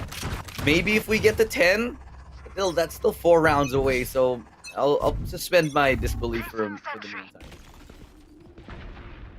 Still be a deadly round here. We've seen teams be too uncaring of the weaker buys of their counterparts. But when you're up against Buckies and Sheriffs that hit, that does not just work out in your favor. Oh, that was an almost sick shot from Cedric there. He did take some damage onto his own end, but as they do know now that Ching is pretty dang low. Johan is just popping a couple of shots here. Gotta be careful though, because that might be a 3-man peek that he doesn't know. But only the one though, as well, Berlin just backs away. ArkAngel going back to their defaults here, making sure nobody gets too crazy. They have left B main. The one's on just faking a little bit of a runaway to make sure. But will they expect the Bucky close range in the form of Winner? Yep, they will. Josh S gets that kill onto Winner, and that should leave the B side completely vulnerable. Only Cedric on the other side of it, and he's in all the way in CT, and with virtually no health left, there's nothing he can do. This should be a round for ArkAngel.